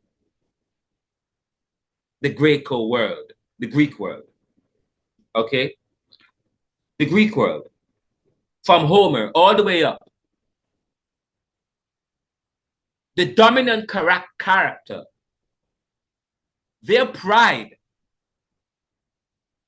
came from the philosopher king. Okay, sorry. From the warrior king, Achilles. Yes? The warrior king. But then when Plato came into the mix years later, long after Homer and all his forefathers, to talk about someone else. Plato talks about shifted from the Greek notion of the warrior king to the philosopher king, promoting a re-evaluation of the hero archetype.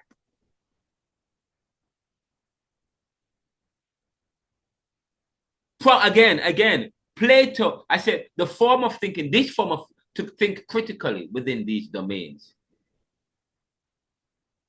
is likened to iconoclastic thinking, as seen when Plato shifted from the Greek notion of the warrior king, because that's who was king in Greece at the time, the warrior king.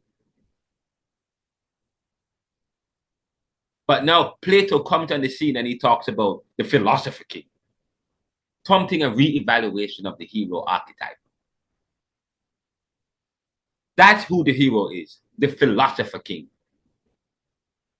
Furthermore, critical thinking with these disciplines reimagines individuals through the lens of critical race theory. And you can see, by the way, there's further discussion about what critical thinking is. If you go to, there's a discussion on critical thinking on in the Neoliberal Corporation website page on what is critical thinking. But let's take, for example, this particular question. All men are philosophers.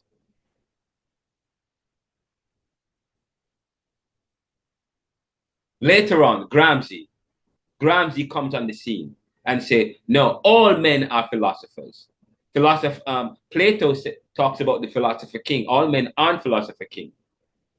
In Plato's Republic, Plato sees as ideal in Plato's Republic with the idea of the cave. If you guys study philosophy already, or introduction to philosophy, we talk and read Plato's Republic, and he talks about the ideal society, and he talks about the concept of the cave, and he talks about the ideal society and he talks about the guardian and the philosopher king.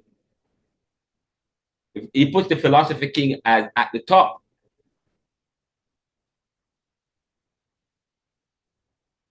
But then Gramsci comes about and said, no, there is no philosopher king. All men are philosophers. He eschews intellectualism outside of any class.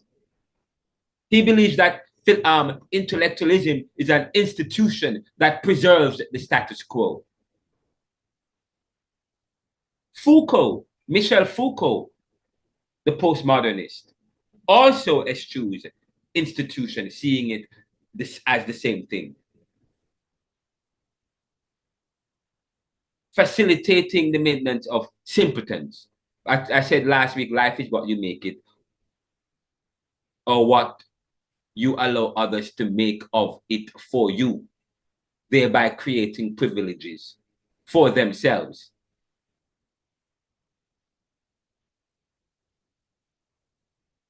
So that stems from doing critical thinking, actually. That stems from doing critical thinking. So when I talk about the importance of critical thinking in its simplistic, basic definition is thinking about thinking and what was previously or is the current thought that builds on or debunks information that leads to new discoveries of thought and positions that improves life. It is deliberately and intentionally reflecting on truths, challenging oneself, whether through introspective discourse or engagement with others. It deconstructs reality by scrutinizing current knowledge and truths that we have about ourselves. Critical thinking is usually within the realm of the post-colonial, the postmodern skeptics, or those who are fighting for better, leading to effective change and leading to progress. It is not just philosophers or academics who must think deeply about all things, because as I said, Gramsci says that what? All men are philosophers. Okay, but we are led to believe, coming from a Platonic kind of thinking, we are led to believe that only some men are philosophers. But then Gramsci, the iconoclast, said, or the iconoclast means image breaker, and an iconoclast is an image breaker. So iconoclastic thinking is image breaking thinking or groundbreaking thinking. So we do a lot of groundbreaking thinking. So critical thinking is usually within the realm of the post-colonial or postmodernist or skeptics, or those who are fighting for better, leading to effective change and progress. It is not just philosophers or academics who must think deeply about all things so as to ascertain truth, but those whose understanding of life are shaped by tainted narratives that are monopolized by the subjective. However, we cannot escape the subjective. As this is how we make sense of our reality, based on what we learn from Descartes in his phenomenology, the study of the mind, that leads to his reality within the totality of what is true, and how one may come to affirm what truth or that truth of reality. I'm going to say that again. We cannot escape the subjective. And critical thinking understands that we cannot escape the subjective. We talk about being objective, okay, in our subjectivity. But critical thinking recognizes that there is a level of subjectivism in our objectivity. as this is how we make sense of our reality based on what we learned from Descartes in his phenomenology, and which leads to his reality within the totality of what is true and how one may come to affirm that truth of reality. For Descartes had written, cogito ergo sum, meaning what? Or translated to mean that I think, therefore I am. I think, therefore I am. Descartes was ambivalent and perplexed about the reality of existence and sought to abandon all things and start afresh from nothing. He could not make sense of his existence or the reality of it outside of anything else in trying to be objective, but discovered the difficulty of doing so, as he cannot deny that something is thinking from the start to do what he is setting out to do. So, say for example, Descartes was trying to come to the reality of truth. What can you really know anything objectively?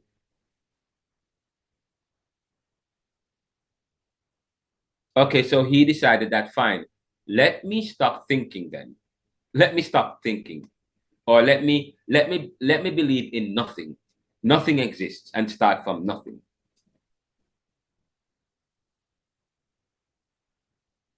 But he discovered the difficulty of doing so, as he cannot deny that something is thinking from the start.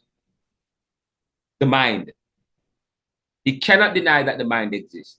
That even to pretend as if nothing exists and to start from nothing, something is thinking to start from nothing. So he concluded that the thing that is thinking is the mind, and therefore one cannot deny its very existence. So one thing that we are sure of is our mind and that it exists. However, his proof of existence does not go beyond one's own reality. For then one cannot then come to understand any existence outside of one's own mind and reality. Therefore, it behoves us to engage in relationships facilitated by communication, which then spurs the dynamic of life.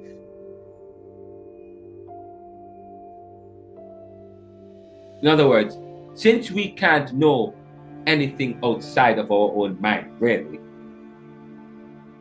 in order to understand what another person's reality, we have to have a conversation with that person. Because what I see is not necessarily what another person is comprehending from his vision and his sight. My reality is my reality. Your reality is your reality. That is the point we're here making when we underscore critical thinking and raising Descartes.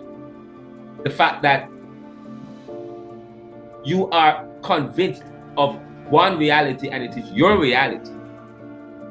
But what has happened is that we have made that reality universal, where what a particular person or group of persons' reality has been imposed on as the ideal reality.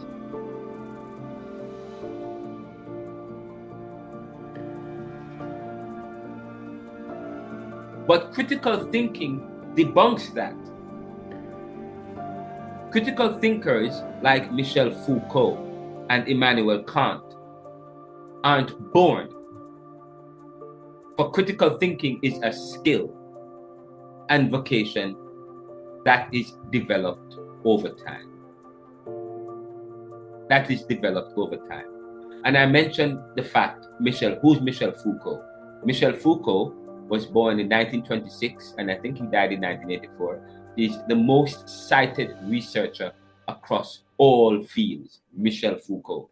The most cited researcher across all fields. And when you start thinking about critical thinking, you're going to talk about Michel Foucault. Now, Michel Foucault is not from the Caribbean,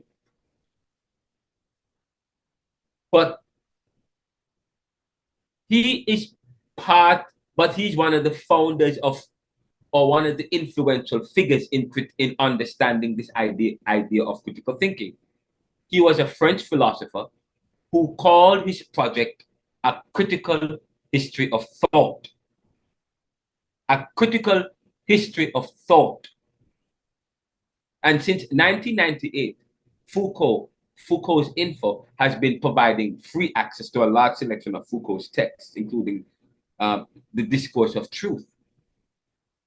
Michel Foucault is a very influential figure that you may want to check on as it relates to the issue of critical thinking. Let me just give you a little bit about Michel Foucault's critical thinking, his discourse on thought, real quickly. Well, I don't think I have time to talk much about Michel Foucault. But I don't think I have time for that, but because I think I have it. This is a large reading here. We'll talk about Michel Foucault later on. But he believes that institutions, or the knowledge that we have today, is based in institutions that have been created to continue a kind of knowledge. So he's suspicious of knowledge, just as Kant is suspicious of knowledge, saying that it's a result of human nature and circumstance. Okay, so that's the idea behind that. But critical thinkers like Michel Foucault and Immanuel Kant aren't born. For critical thinking is a skill and vocation that is developed over time. Critical thinkers are iconoclasts, they're image breakers who, like Herodotus, Thucydides, the Sofa Pindar, and later Socrates and Plato and Aristotle, they challenge current reflections of the past knowledge of the day. Because Herodotus is an image breaker, Thucydides is an image breaker, Sofa Pindar, these are Socrates, Plato, these are image breakers. They change the great. Say, for example, it was all about when you read Herodotus and Thucydides and Homer, you talk the original story was the story of war, but then they're fighting each other over dominance and supremacy. But then Sappho Pindar, the late Greek scholar, said no, it was a war of love, a war of jealousy. They're fighting over war. The story that Homer talks about with the war, it was started because of a jealousy. It's a war of love. And then Plato and came and turn around the Iliad and start talking about the philosopher king and instead of Achilles. Image breakers challenge current reflections of past knowledge of the history. By the way, I was reading somewhere where somebody said, history is for the future. The reality is now.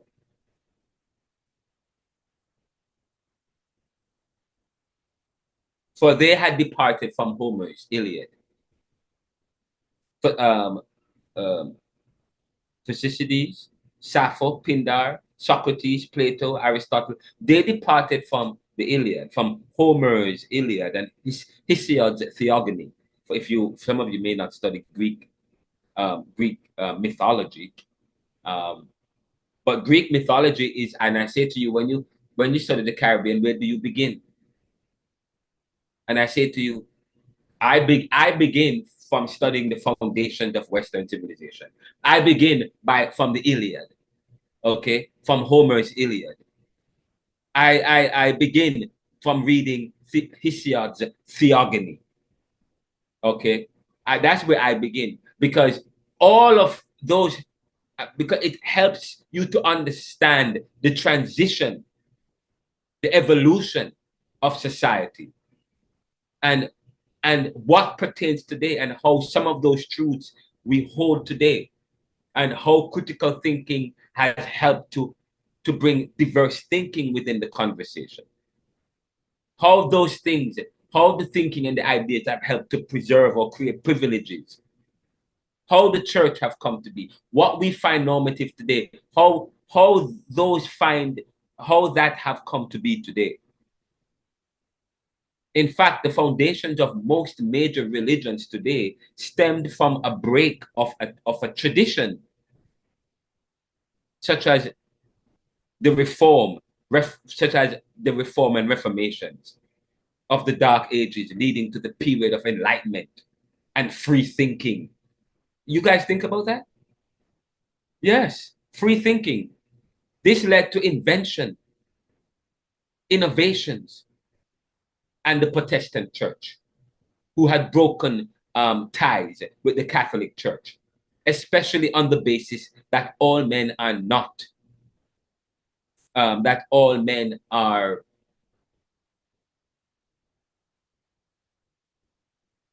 not just all men, and not just the Pope or the privilege had access to God.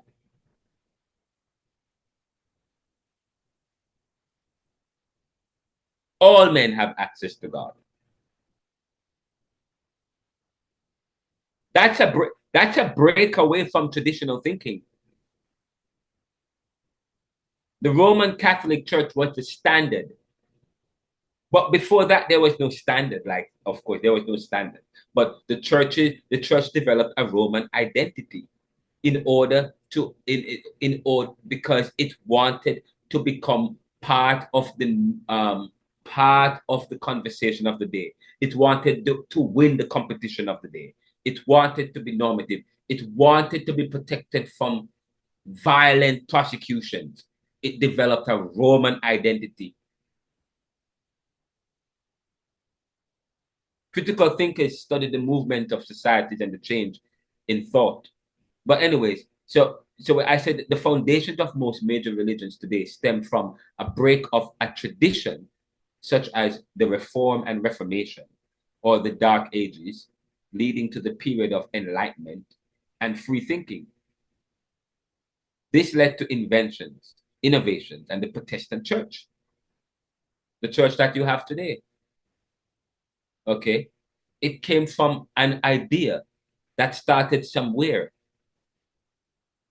In fact, if you study these histories and the religions, everybody started something new, said that they are starting to because they have the truth, or they had a revelation, and so now they have the truth. Yet there is this human nature and this tendency to stroke our own egos.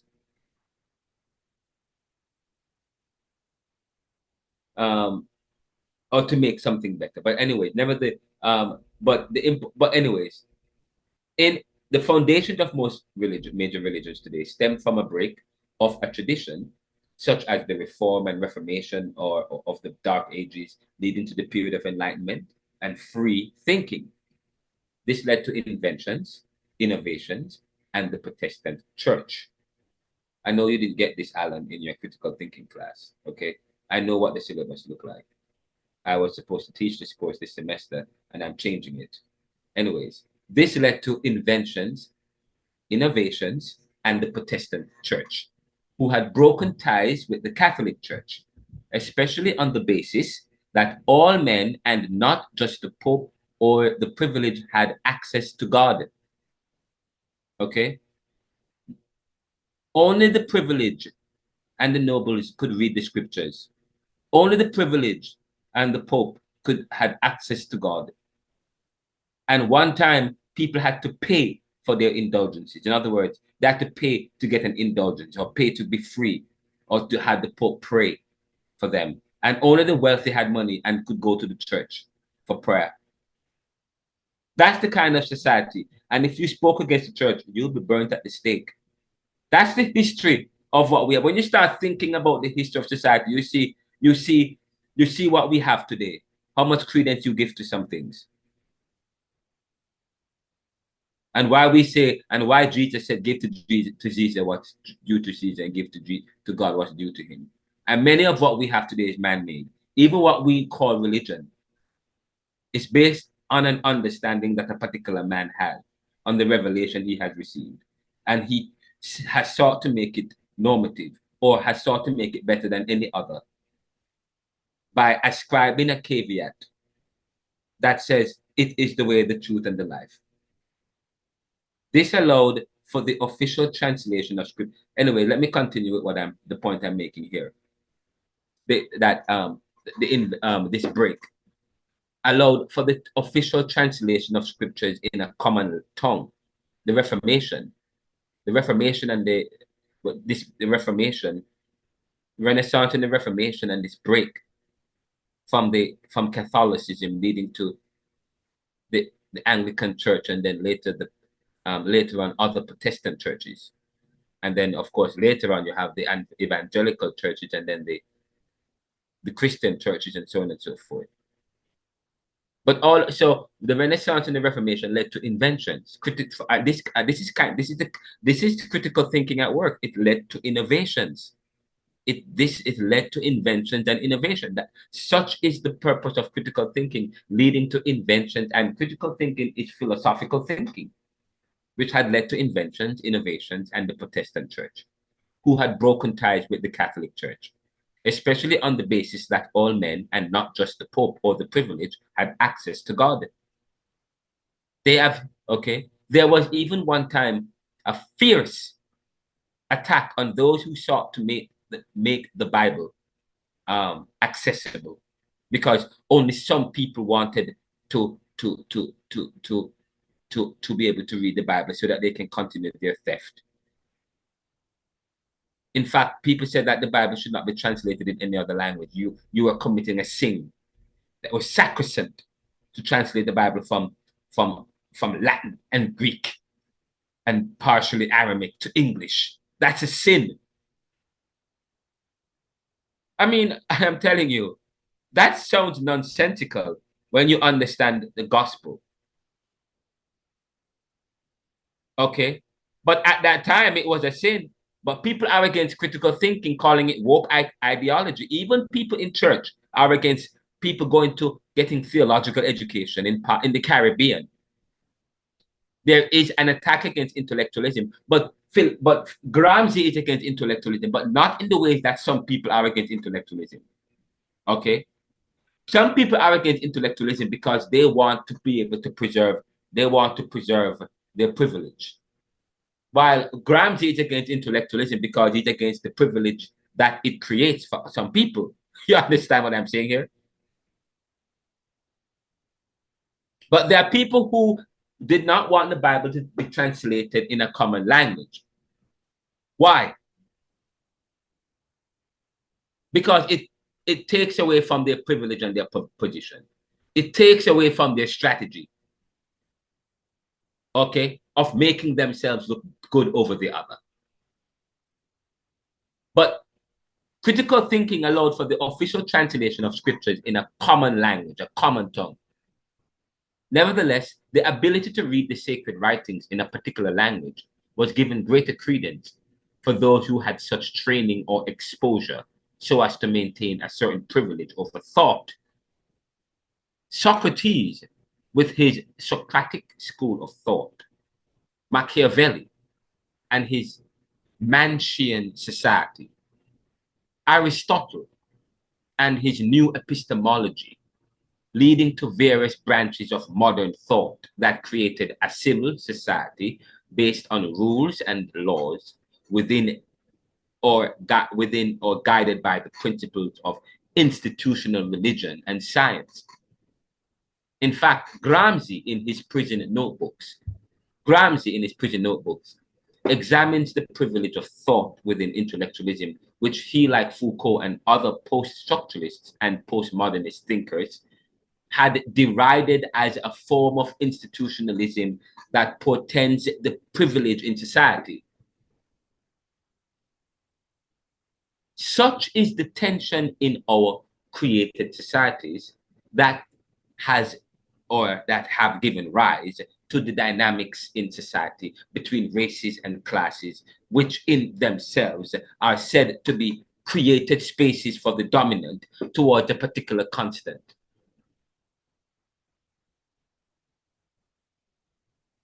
Karl Marx had challenged the economic history of society concerning the accumulation of wealth. And I talked about this earlier within societies.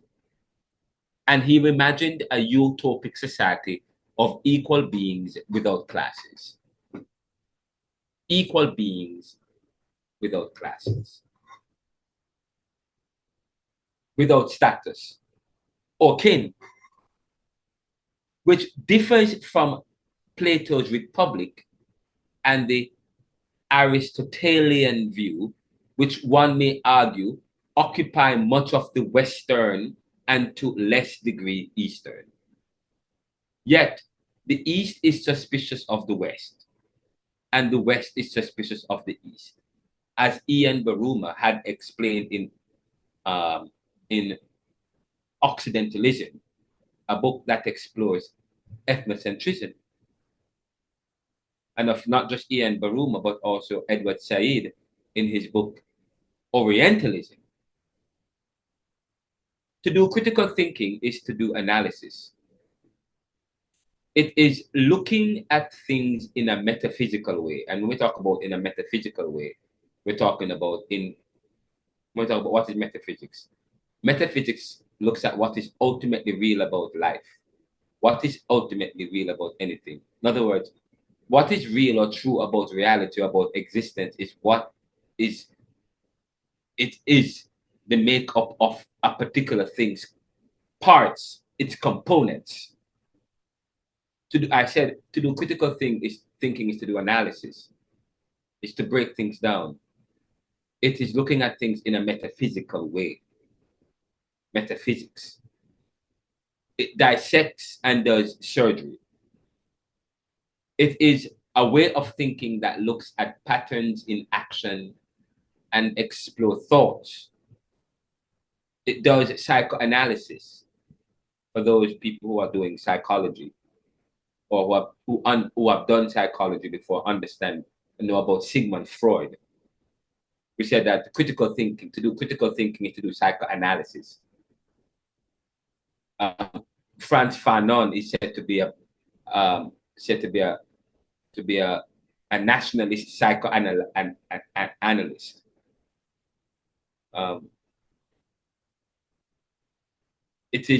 It does psychoanalysis, looking at cognitive reactions and dynamics of life, looking at exploring the psyche.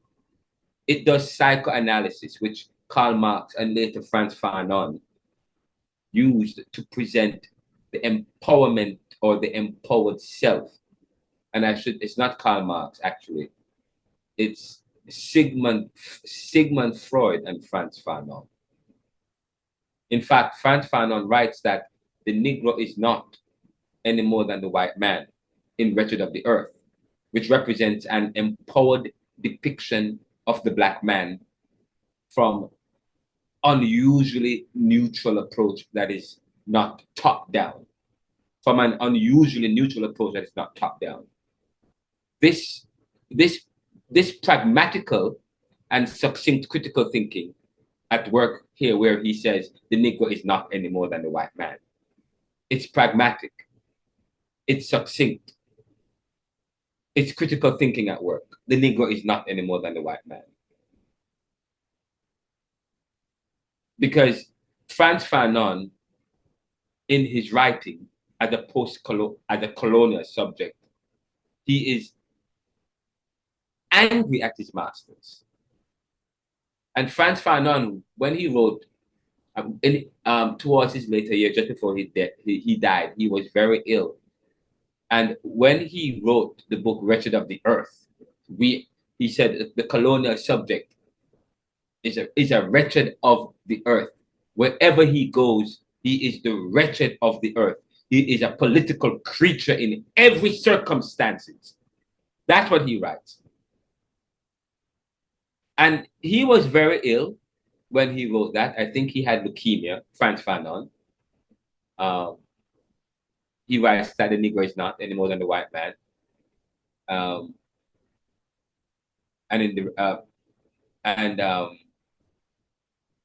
And in Wretched of the Earth.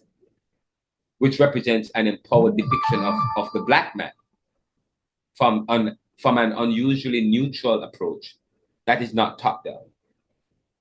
And I say that this pragmatically and succinctly critical thinking at work, where he who is angry at his colonial masters in his ill state does not justify man through a binary that puts him in jeopardy of his self outside of any other.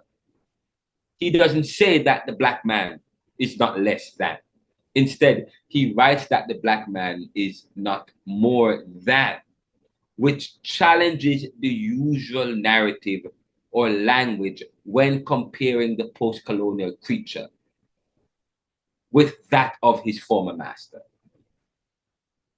It is a type of thinking that was bold and dangerous in his day, which posed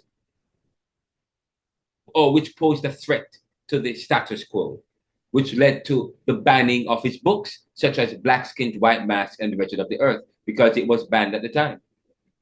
Homi Bhabha, the post-colonialist, was even intrigued by Frantz Fanon and V.S. Naipaul, who Bhabha explained was off-center and the fringes. And we talk about off-center again, we're talking about not Frantz Fanon and V.S. Naipaul. They were seen as subaltern thinkers or writers. They were off-center.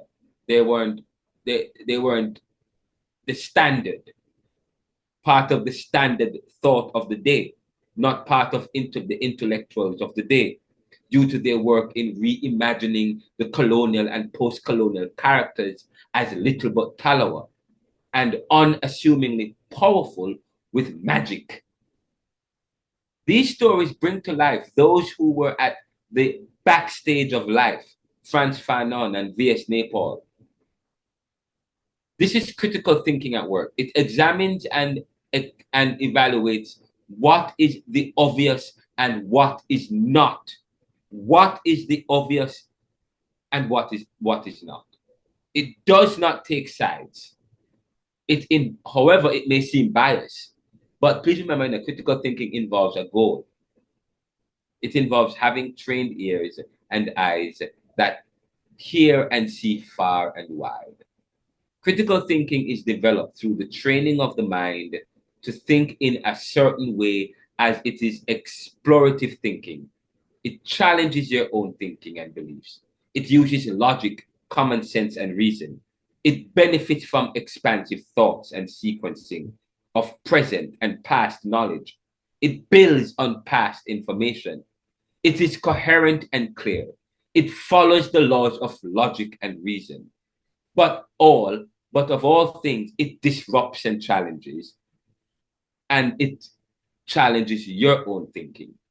It uses its own rules at times, but yet it is fair and open. It is sharp and it cuts. It goes deep and deeper, but is focused and direct. It is honest and understands its biases. Example, one may come to a conclusion about the Caribbean, saying that the Caribbean's inability to chart their own course since decolonization and realize real political independence and economic prosperity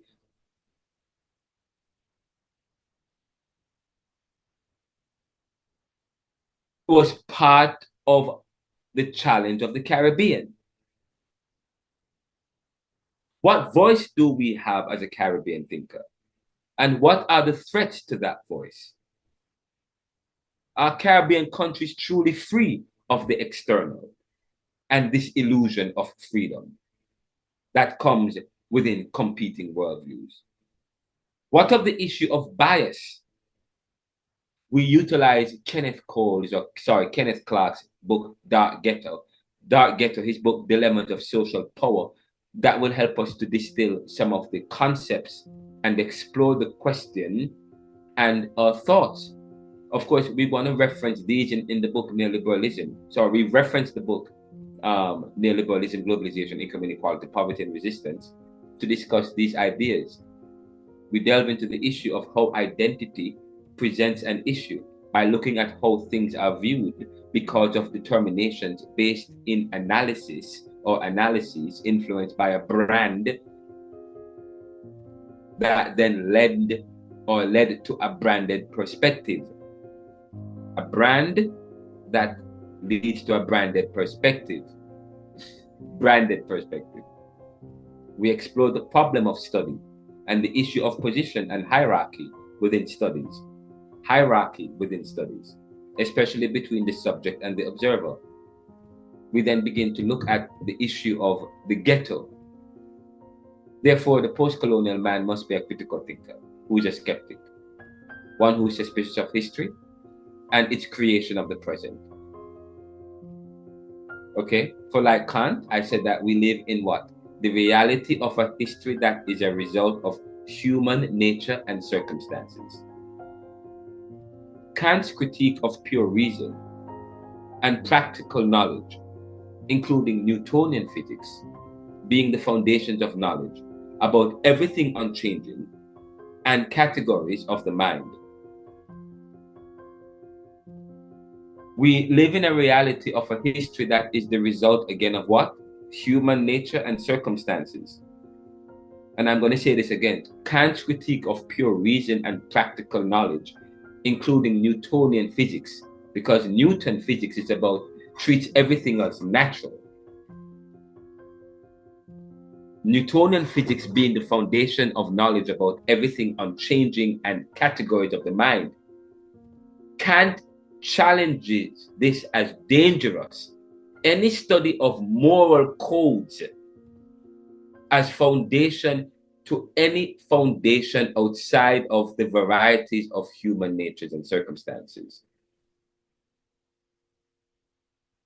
Social institutions, according to Michel Foucault, represent traditions of knowledge steeped in hegemony and privilege. So critical thinking understands that.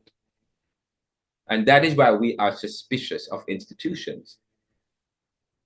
Critical thinking, again, may seem to do what? It may hurt your brain, but such is left to those who are developed to such discourses and vocation.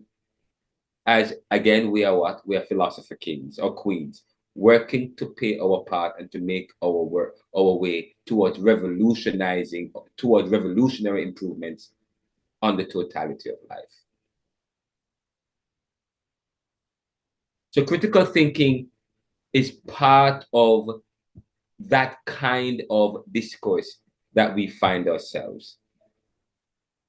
And by critical thinking is again widely accepted. It is a widely accepted educational objective characterized by careful, goal-directed thought.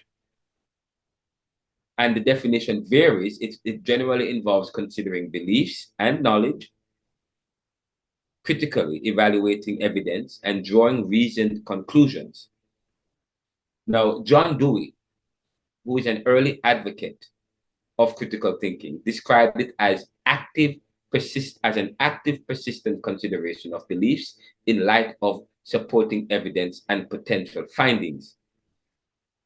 Over time, standardized tests have been developed to assess critical thinking abilities, with educational interventions shown to enhance them through methods like dialogue and mentoring. Now, the term critical thinking as an educational objective traces back to the American philosopher John Dewey in 1910, who often referred to it as reflective thinking. John Dewey defined it as the active, persistent, and meticulous examination of any belief or purported form of knowledge in light of the supporting evidence and the potential conclusions it leads. He associated this habit of examining or of examination with a scientific mindset. So it's having a scientific mindset. But I'm going to move, but it's not just having a scientific mindset, because we are also suspicious of science, because science has been used today to preserve a kind of status quo. Say, for example, the issue with COVID and what happened in the pandemic helped to suggest how science today is becoming what religion was.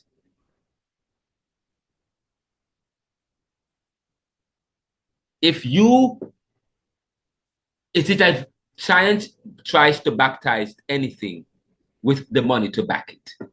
Just as though people, the church was selling forgiveness. And if you don't have money, you can't, or you don't have land, you can't get forgiven.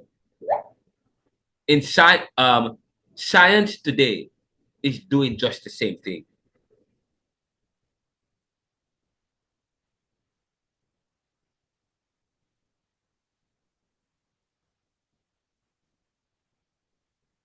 Many doctors, medical doctors lost their license because they disagreed with the science that supported COVID and the vaccines and the vaccine. You know, so science is doing the same thing. But we are suspicious of science as well. But Dewey's extensive references to Francis Bacon, John Locke, and John Stuart Mill suggest that he was not the originator of fostering a scientific approach to thought as an educational aim. And of course, many people point to John Dewey as the father of critical thinking. But of course, there were many people before Dewey. And I said to you, but in terms of looking at critical thinking as a discipline in and of itself, then yes, they credit it to John Dewey. Now, historically, critical thinking gained prominence in the 1930s through initiatives like the 8-year study of the Progressive Education Association. Again, critical thinking gained prominence in the 1930s.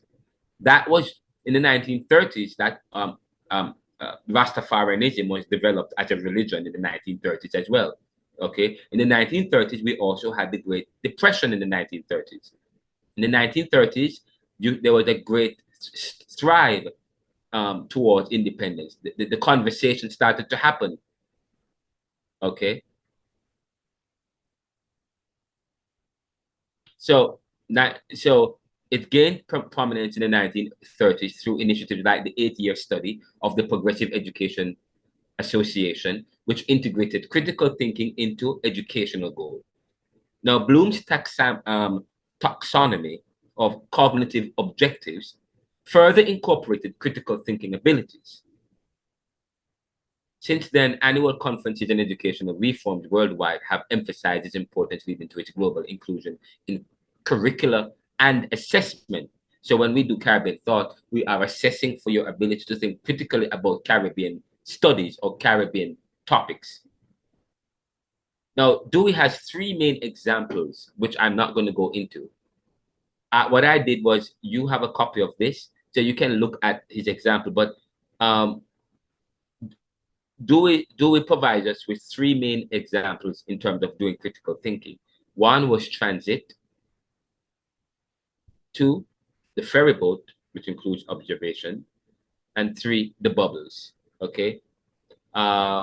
So he provides so he uses 3 student class papers as a prime example of reflective thinking. And these examples span from everyday scenarios. So the transit, I'm not going to read it. When you guys go home, you can read it. But the narrative recounted downtown encounter with a clock indicating 12:20, prompting the realization of a 1 o'clock appointment at 124th Street. The student deliberates on transportation options, weighing the time saved by taking a subway, express against potential delays in finding a station. Ultimately, the decision favors the subway for its efficiency in reaching the desired destination by 1 o'clock. That's the transit. Then there's the ferry boat. Observing a long white pole with a gilded ball on a ferry boat, the student initially assumes it to be a flagpole. However, upon closer inspection and on considering alternative purposes, such as ornamentation or a wireless telegraph terminal, the student deduces its primary function as indicating that boat's direction for the pilot's navigation. So you're doing deduction, but you're also doing induction, deduction. Okay, but there's also contraction. The bubbles. While washing tumblers in hot soap suds, the student ponders the appearance of bubbles inside and outside the tumblers. Through experimentation and reason, the student concludes that the bubbles outside result from heated air expanding and then contracting, while those inside are due to cooling, so on and so forth.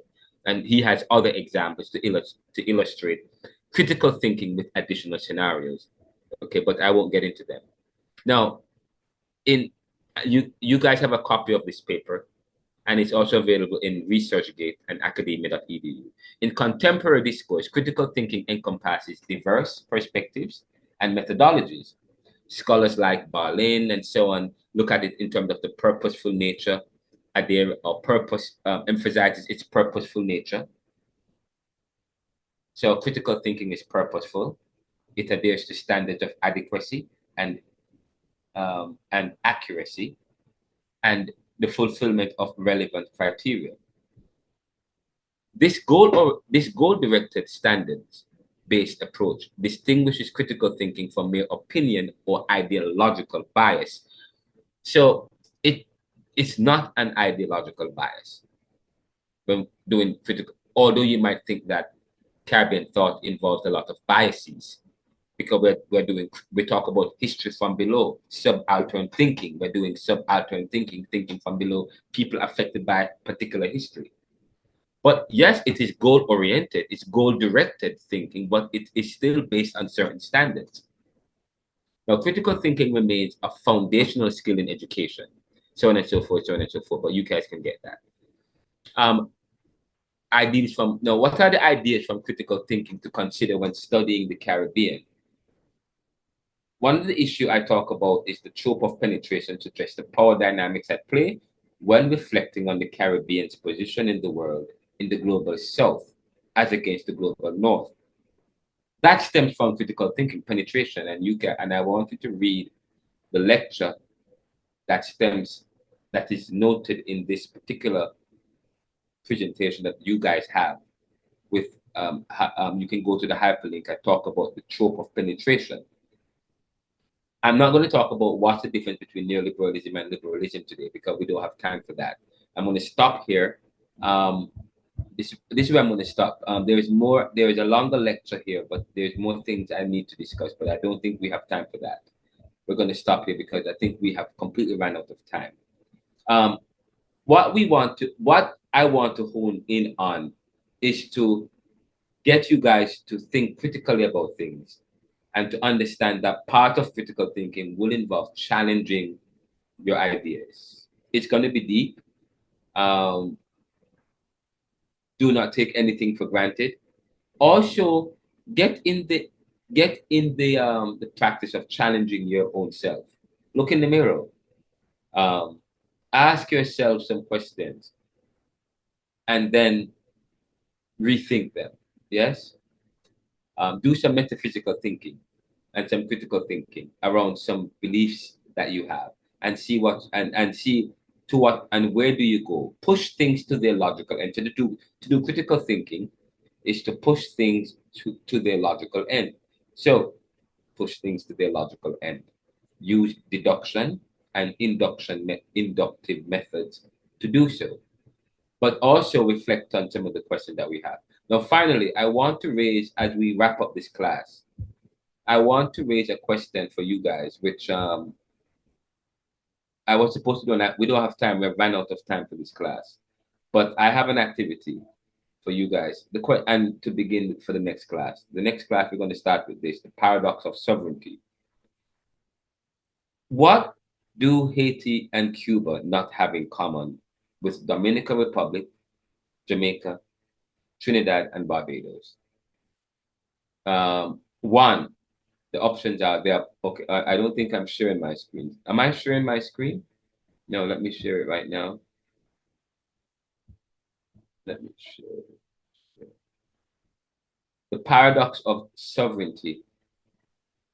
Cuba and Haiti's struggle for freedom and the challenge of independence. What do Haiti and Cuba not have in common with DR, Jamaica, Trinidad, and Barbados? 1, poorest in the world. 2, Black and brown peoples. 3, Granted freedoms. 4. Taken freedoms. 5. Embargoes and shaky diplomacy and international relations. 6. Debt, dependency, and non-competitiveness. 7. Formerly colonized. The options are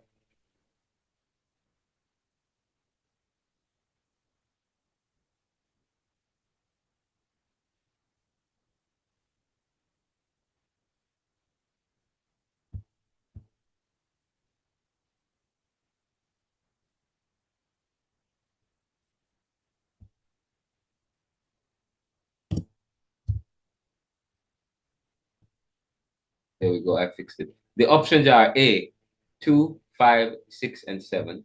B, 1, 4, and 5. C, 1 and only 3. D, 3 and 4. E, 1, 3, and 4, and 5, all of the above. Okay? If I were to ask you that question, we'll end with this. This is the last thing in the class. And let me get it together here. That's the last project for the class today. Question and answer. Let me ask you that. No open question. In fact, let me ask you that right now. Sir, how many of them can you choose? Look, hold on. You can only. I'm going to create a poll. I'm ending. We end class in 7 minutes, and we end. Sorry about the lateness. You know. Sir, sir, how many of them can you choose? 1. 1? Yes. Just 1? Yes. Alright. So if you don't get the 1 correct, you fail the entire quiz. Yes. Sir, what I said, this question has no right or wrong answer. It does. Well, it does have a right. Sorry, it does. But I'm sending you guys out this into the link so you can answer it. These are the choices. I'm creating a breakup thing for you guys so that you guys can answer it. Can you see what's choice 1? Choice 1 for what, sir? The question? Are you seeing it? What's choice 1? I can't see it because I'm creating it. What's choice 1? Sir, no. Can you see the choice? I'm seeing poorest in the world at the top. You're seeing what? Poorest in the world. That's all? That's number 1. Okay, then, poorest. Oh, thank you, poorest in the world. And what's choice 2? Black and brown people.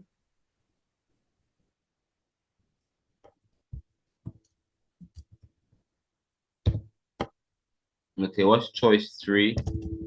Granted freedoms.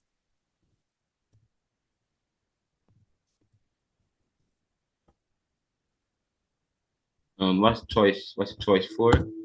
Taken freedoms. And what's the other one? Okay, embargoes and shaky diplomacy and international relations.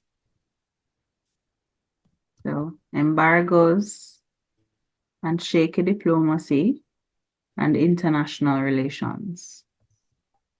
And what? Any more? Yeah, 2 more. Number 6 is debt, dependency, and non-competitiveness.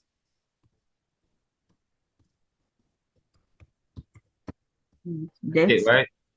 No, 1 more. Formerly colonized is the last one, number 7. Oh wow, they have to allow me to add that. That's crazy. Okay, so probably I should have done it the other way. Then I should have just okay, I should have just put 1, 2, and 3 and have you that. I'll just do that. I'll just do. Okay, do you see what are the options? Do you see the options? A says 2, 5, 6, and 7. Okay. So 2, 5, 6, and 7 A. Okay. What B says? B says 1, 4, and 5. Okay. What's the other one? C is 1, only 3. Maybe the only should be and, right? 1 and 3 only, right? Yeah. Okay. What's the other one? 3 and 4. 4. Anything else? Yes, I'm seeing 2 more. Okay. Option E is 1, 3, and 4. All right. And the last one? It says all of the above. All right, great. So I'll just do that. Okay, great. I'll just do that one then. And then, all right. How do I launch this? I haven't done this in a while. Do I, it says multiple choice. It's a multiple choice. And then can I just launch it now? Add choice. Required. Wait, how do I launch it? Why is it not launched? Cancel. Oh my God, the entire thing that I just did is gone. I cannot believe it. I'm sorry. I have to do it again. Okay. I'm sorry. This is the last thing. Compare. And then, oh my God. Let's do this. Control V. What do Haiti and Cuba? Okay, great. You have to help me again, guys. What's choice A? 1. So you want the options or the choices? Yes, the choices. I'm Okay. sorry. First one is poorest in the world. No, sorry, the options. Options, okay. Option A is 2, 5, 6, and 7. And what is the other one? Option B is 1, 4, and 5. And what's the other one? Option C is 1 and 3. 1 and 3. 1 and 3. And the other one? The other one is 3 and 4. Then the other one is 1, 3, and 4. And the last one? All of the above, right? All of the above. There we go. Now I can launch it. Save. Shown as. Save. Great. And now I'm going to launch it. We can do this. You guys can do it like for a quick second. Let's launch this. All right. So I've launched it. So what do Haiti and Cuba not have in common with DR, Jamaica, Trinidad, and Barbados? And it's a single choice. Right? Can you guys, let me see if you guys get the answer for this one. I won't give you the answer this week. Next week we'll go into the lecture for next week for this. But the options are poorest in the world, Black and brown people. Yeah, Black and brown peoples, granted freedoms, taken freedoms, embargoes, blah blah. So when you choose 2, 5, 6, 1, it corresponds with. Okay, so what do Haiti and Cuba not have in common with DR, Jamaica, Trinidad, and Barbados? Is it A, B, C, D, E, or F? What do you guys think?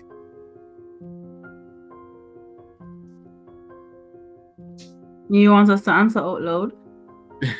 Yeah, that would be great. Okay, not yet. Let me see the responses first.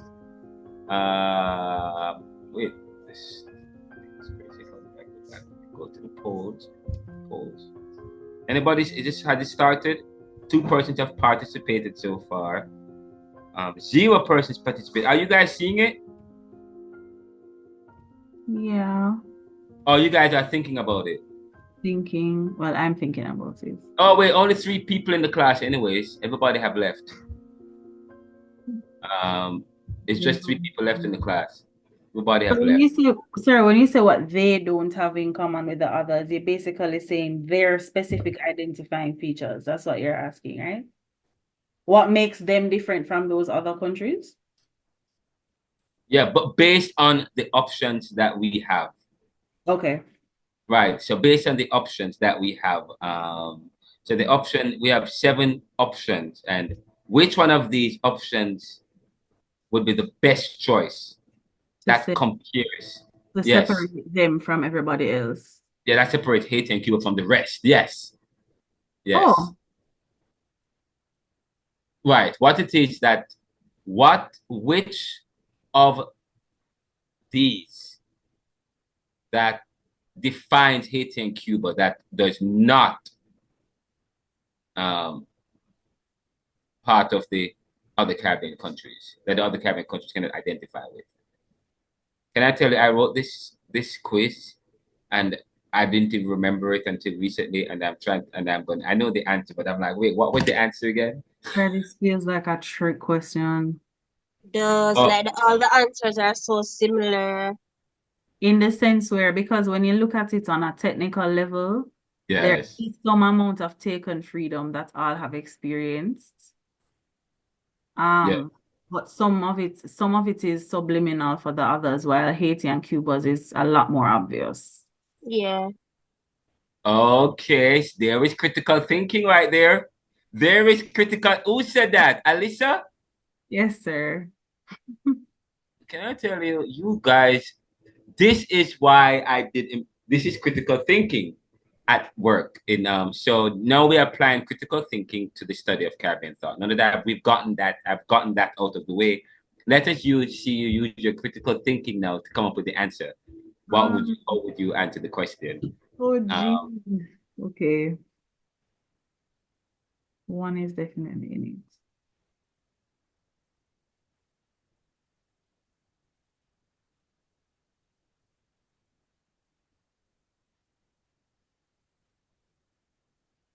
I'm just gonna go with the answer that I have. Well,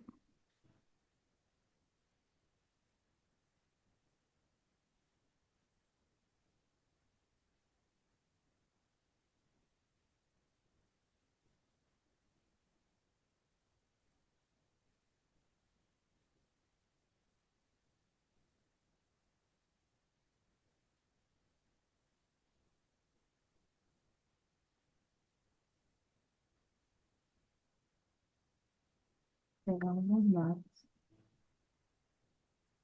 They have that as well. They have that, and they have that. I'm sticking with the answer, yeah. I can't. Sure. Oh.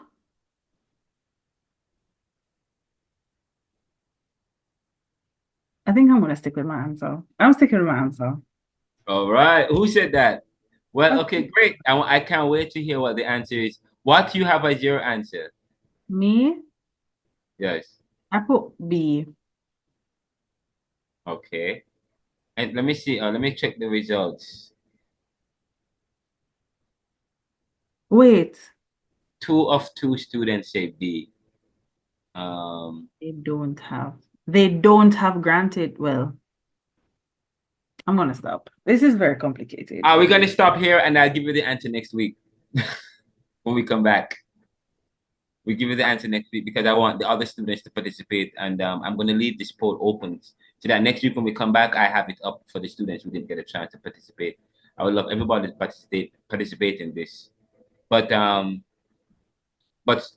want to know why you say B.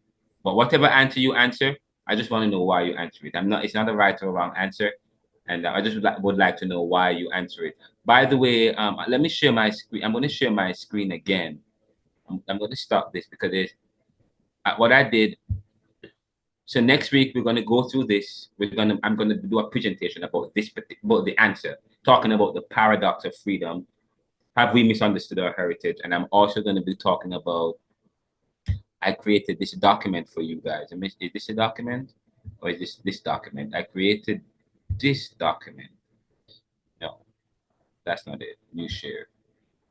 It must be this one I created. I just created a document for you guys. Here we go. So after I had asked the question, I said, oh, you know what? Maybe I did a timeline I created. I'm going to send this material out to you. By today, you'll get it in your email. But I'm going to send this to you. It says Caribbean Thought Lecture Exploring the Island of the Caribbean. I did this. I write a lot. I'm a writer. I write a lot. I write. And so I wrote this, and it says, and I asked myself the question, I answered it myself. And I'm saying, oh, you guys may benefit from this. What distinguishes Haiti and Cuba from the Dominican Republic, blah, blah, blah, blah, blah, blah, blah, blah. And provide a brief synopsis of these islands, their socio-political economy, religions, demographics, and histories, and their current position today. So one, of course, I have Haiti, socio-political economy. Okay, I won't, and then Cuba, then of course Dominican Republic, Jamaica, Trinidad and Tobago, Barbados. And then I went on talk about Guyana. Now I did not include them in the questionnaire, so I stopped and then summarized those countries. Then I went on to consider the other countries that I did not include in my questionnaire because I still want you guys to have an idea of the other countries. So I'm going to talk about Guyana a little bit, synopsis on Martinique, Cayman Islands. Cayman Islands is very important because that was a parish of Jamaica, and you know that Jamaica had 15 parishes before Port Morena. Cayman Islands is one of the parishes of of Jamaica. You know that. We're going to talk about Cayman Islands, what it is today. Belize. Sir, why we need a visa for go to Cayman then? Because you know what? Because that's what happened when countries that are powerful, okay, countries where the dollars. Wait, hold on. Jamaicans need visa to go to Cuba, to Jamaica now, to Cayman now. Oh, Yes. absolutely. Well, I believe that's the case. Last They can't round. overstay in the country. Oh wow. They Yeah, I know can't, why. like, ask for a person's issuing visa for like a month or something like that. They Yeah, can't go. because Jamaicans are running off when they go there. Yeah, a lot of crime. Jamaica is linked to crime and with Cayman. Oh yeah, they're linked to crime, and a lot of Jamaicans are there, but it's not just Jamaicans out there. A lot of people from Latin America. When I lived in Cayman Islands for a year, and I worked and I ran one of their after school program, and there was a lot of they have problem with a lot of Latinos and Hispanics, and they were like they don't want Latinos and Hispanics in their country.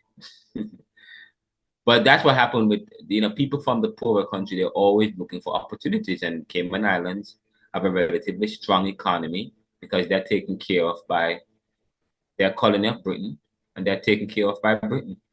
Okay. And the people and the dollar is strong. I mean, the dollar is strong. The exchange rate is strong. It's strong. And when the exchange rate of a country is strong, you find a lot of people is gonna try and go there. Okay. That's what I've noticed. When the exchange rate of a country is strong, and then they're gonna create, and people try to protect others from coming because I guess they're trying to minimize the number of people who are coming into the country to protect their wealth and gains as well. But yeah, but I know Jamaica have had its problem with Cayman Islands. Some Cayman Island people are suspicious of Jamaicans because they say that we're coming to take over their country. But Cayman Islands is an interesting country, and I'll talk about Cayman a bit because I lived there for a while. I was an associate pastor at the West Bay Memorial Church, United Church in Cayman, so I can talk about Cayman, okay, and what pertains in Cayman. I know a lot about Cayman. I'll talk about it a little bit for you guys. We're going to talk a little bit about Puerto Rico. In terms of major figures, Fidel Castro, Maurice Bishop, Edward Seaga, Michael Manley, Basdeo Panday, from Trinidad and Tobago, political figure, 1995 to 2001. Jean-Bertrand Aristide in Haiti, just a few, and along with others like Walter Rodney, Sheila James, so on and so forth. So I'm going to present this. I'm going to send this to you and just quickly share from this paper next week, in addition with looking at the timeline that I have for you guys. And that takes care of the introduction to the course. These are just introduction matters that I want to take care of. I did do some of this at the last classes I taught, but I thought it was very necessary that I do a synopsis of the Caribbean islands, go over the timeline as well for you guys, and then we go into now start looking at have we misunderstood our heritage, and then now we can go into the film, like Life and Death. We can start watching film because the course is heavy with a lot of film, but I want to take care of all of the theoretical aspects of the course first, and then we can delve into the films. All right, guys, that's it for class today. This last week's class is not available as yet because I was having a lot of system problem But so I had to break up the lecture last week into 2. And so I am uploading it now. So last week's lecture is going to be part 1 and part 2. Okay, because it's 3 hours. So that's going to be available. And it's very deep and it's lengthy. All right. This week's lecture is also going to be probably 2.5 hours, which I'm going to have to break up. Some of the lectures are long monologues. Others are going to be a lot of conversations and group work. And other lectures will be us watching the film. Today's lecture was a long monologue. Next week, we're going to have a little bit of interaction from you guys because I want to hear your answer. Talk about this question looking at Haiti, and I will share the document with you next week. All right, guys, may God bless you and keep you and cause his face to shine upon you and give you peace. And by the way, I want you guys to come ready to talk about a Caribbean island. At any class, I can say, hey, what's going on in Trinidad? What's going on in Barbados? What's going on in Belize? Be ready to talk about one of these countries, okay? All right, take care, guys. I just want to say thank you. Alisa was early. You came at 6 and you left at 3 and you leave at 6:25. And that is worth noting. Okay, I watched those things. So I appreciate those who have remained after 6. Thank you so much. God bless you and take care. By the way, please follow me on social media. Follow my social media. I tweet and post up and blog and write in other stuff. Magazines and journals, and I'm always contributing to academic thought. I do podcasts and media stuff and IT stuff. I'm involved here in the US as well. So follow the stories because some of the stuff I talk about, you might hear me talk about in the class again. All right. Take care, guys, and be safe. Yes, sir. Yeah, man. Walk good.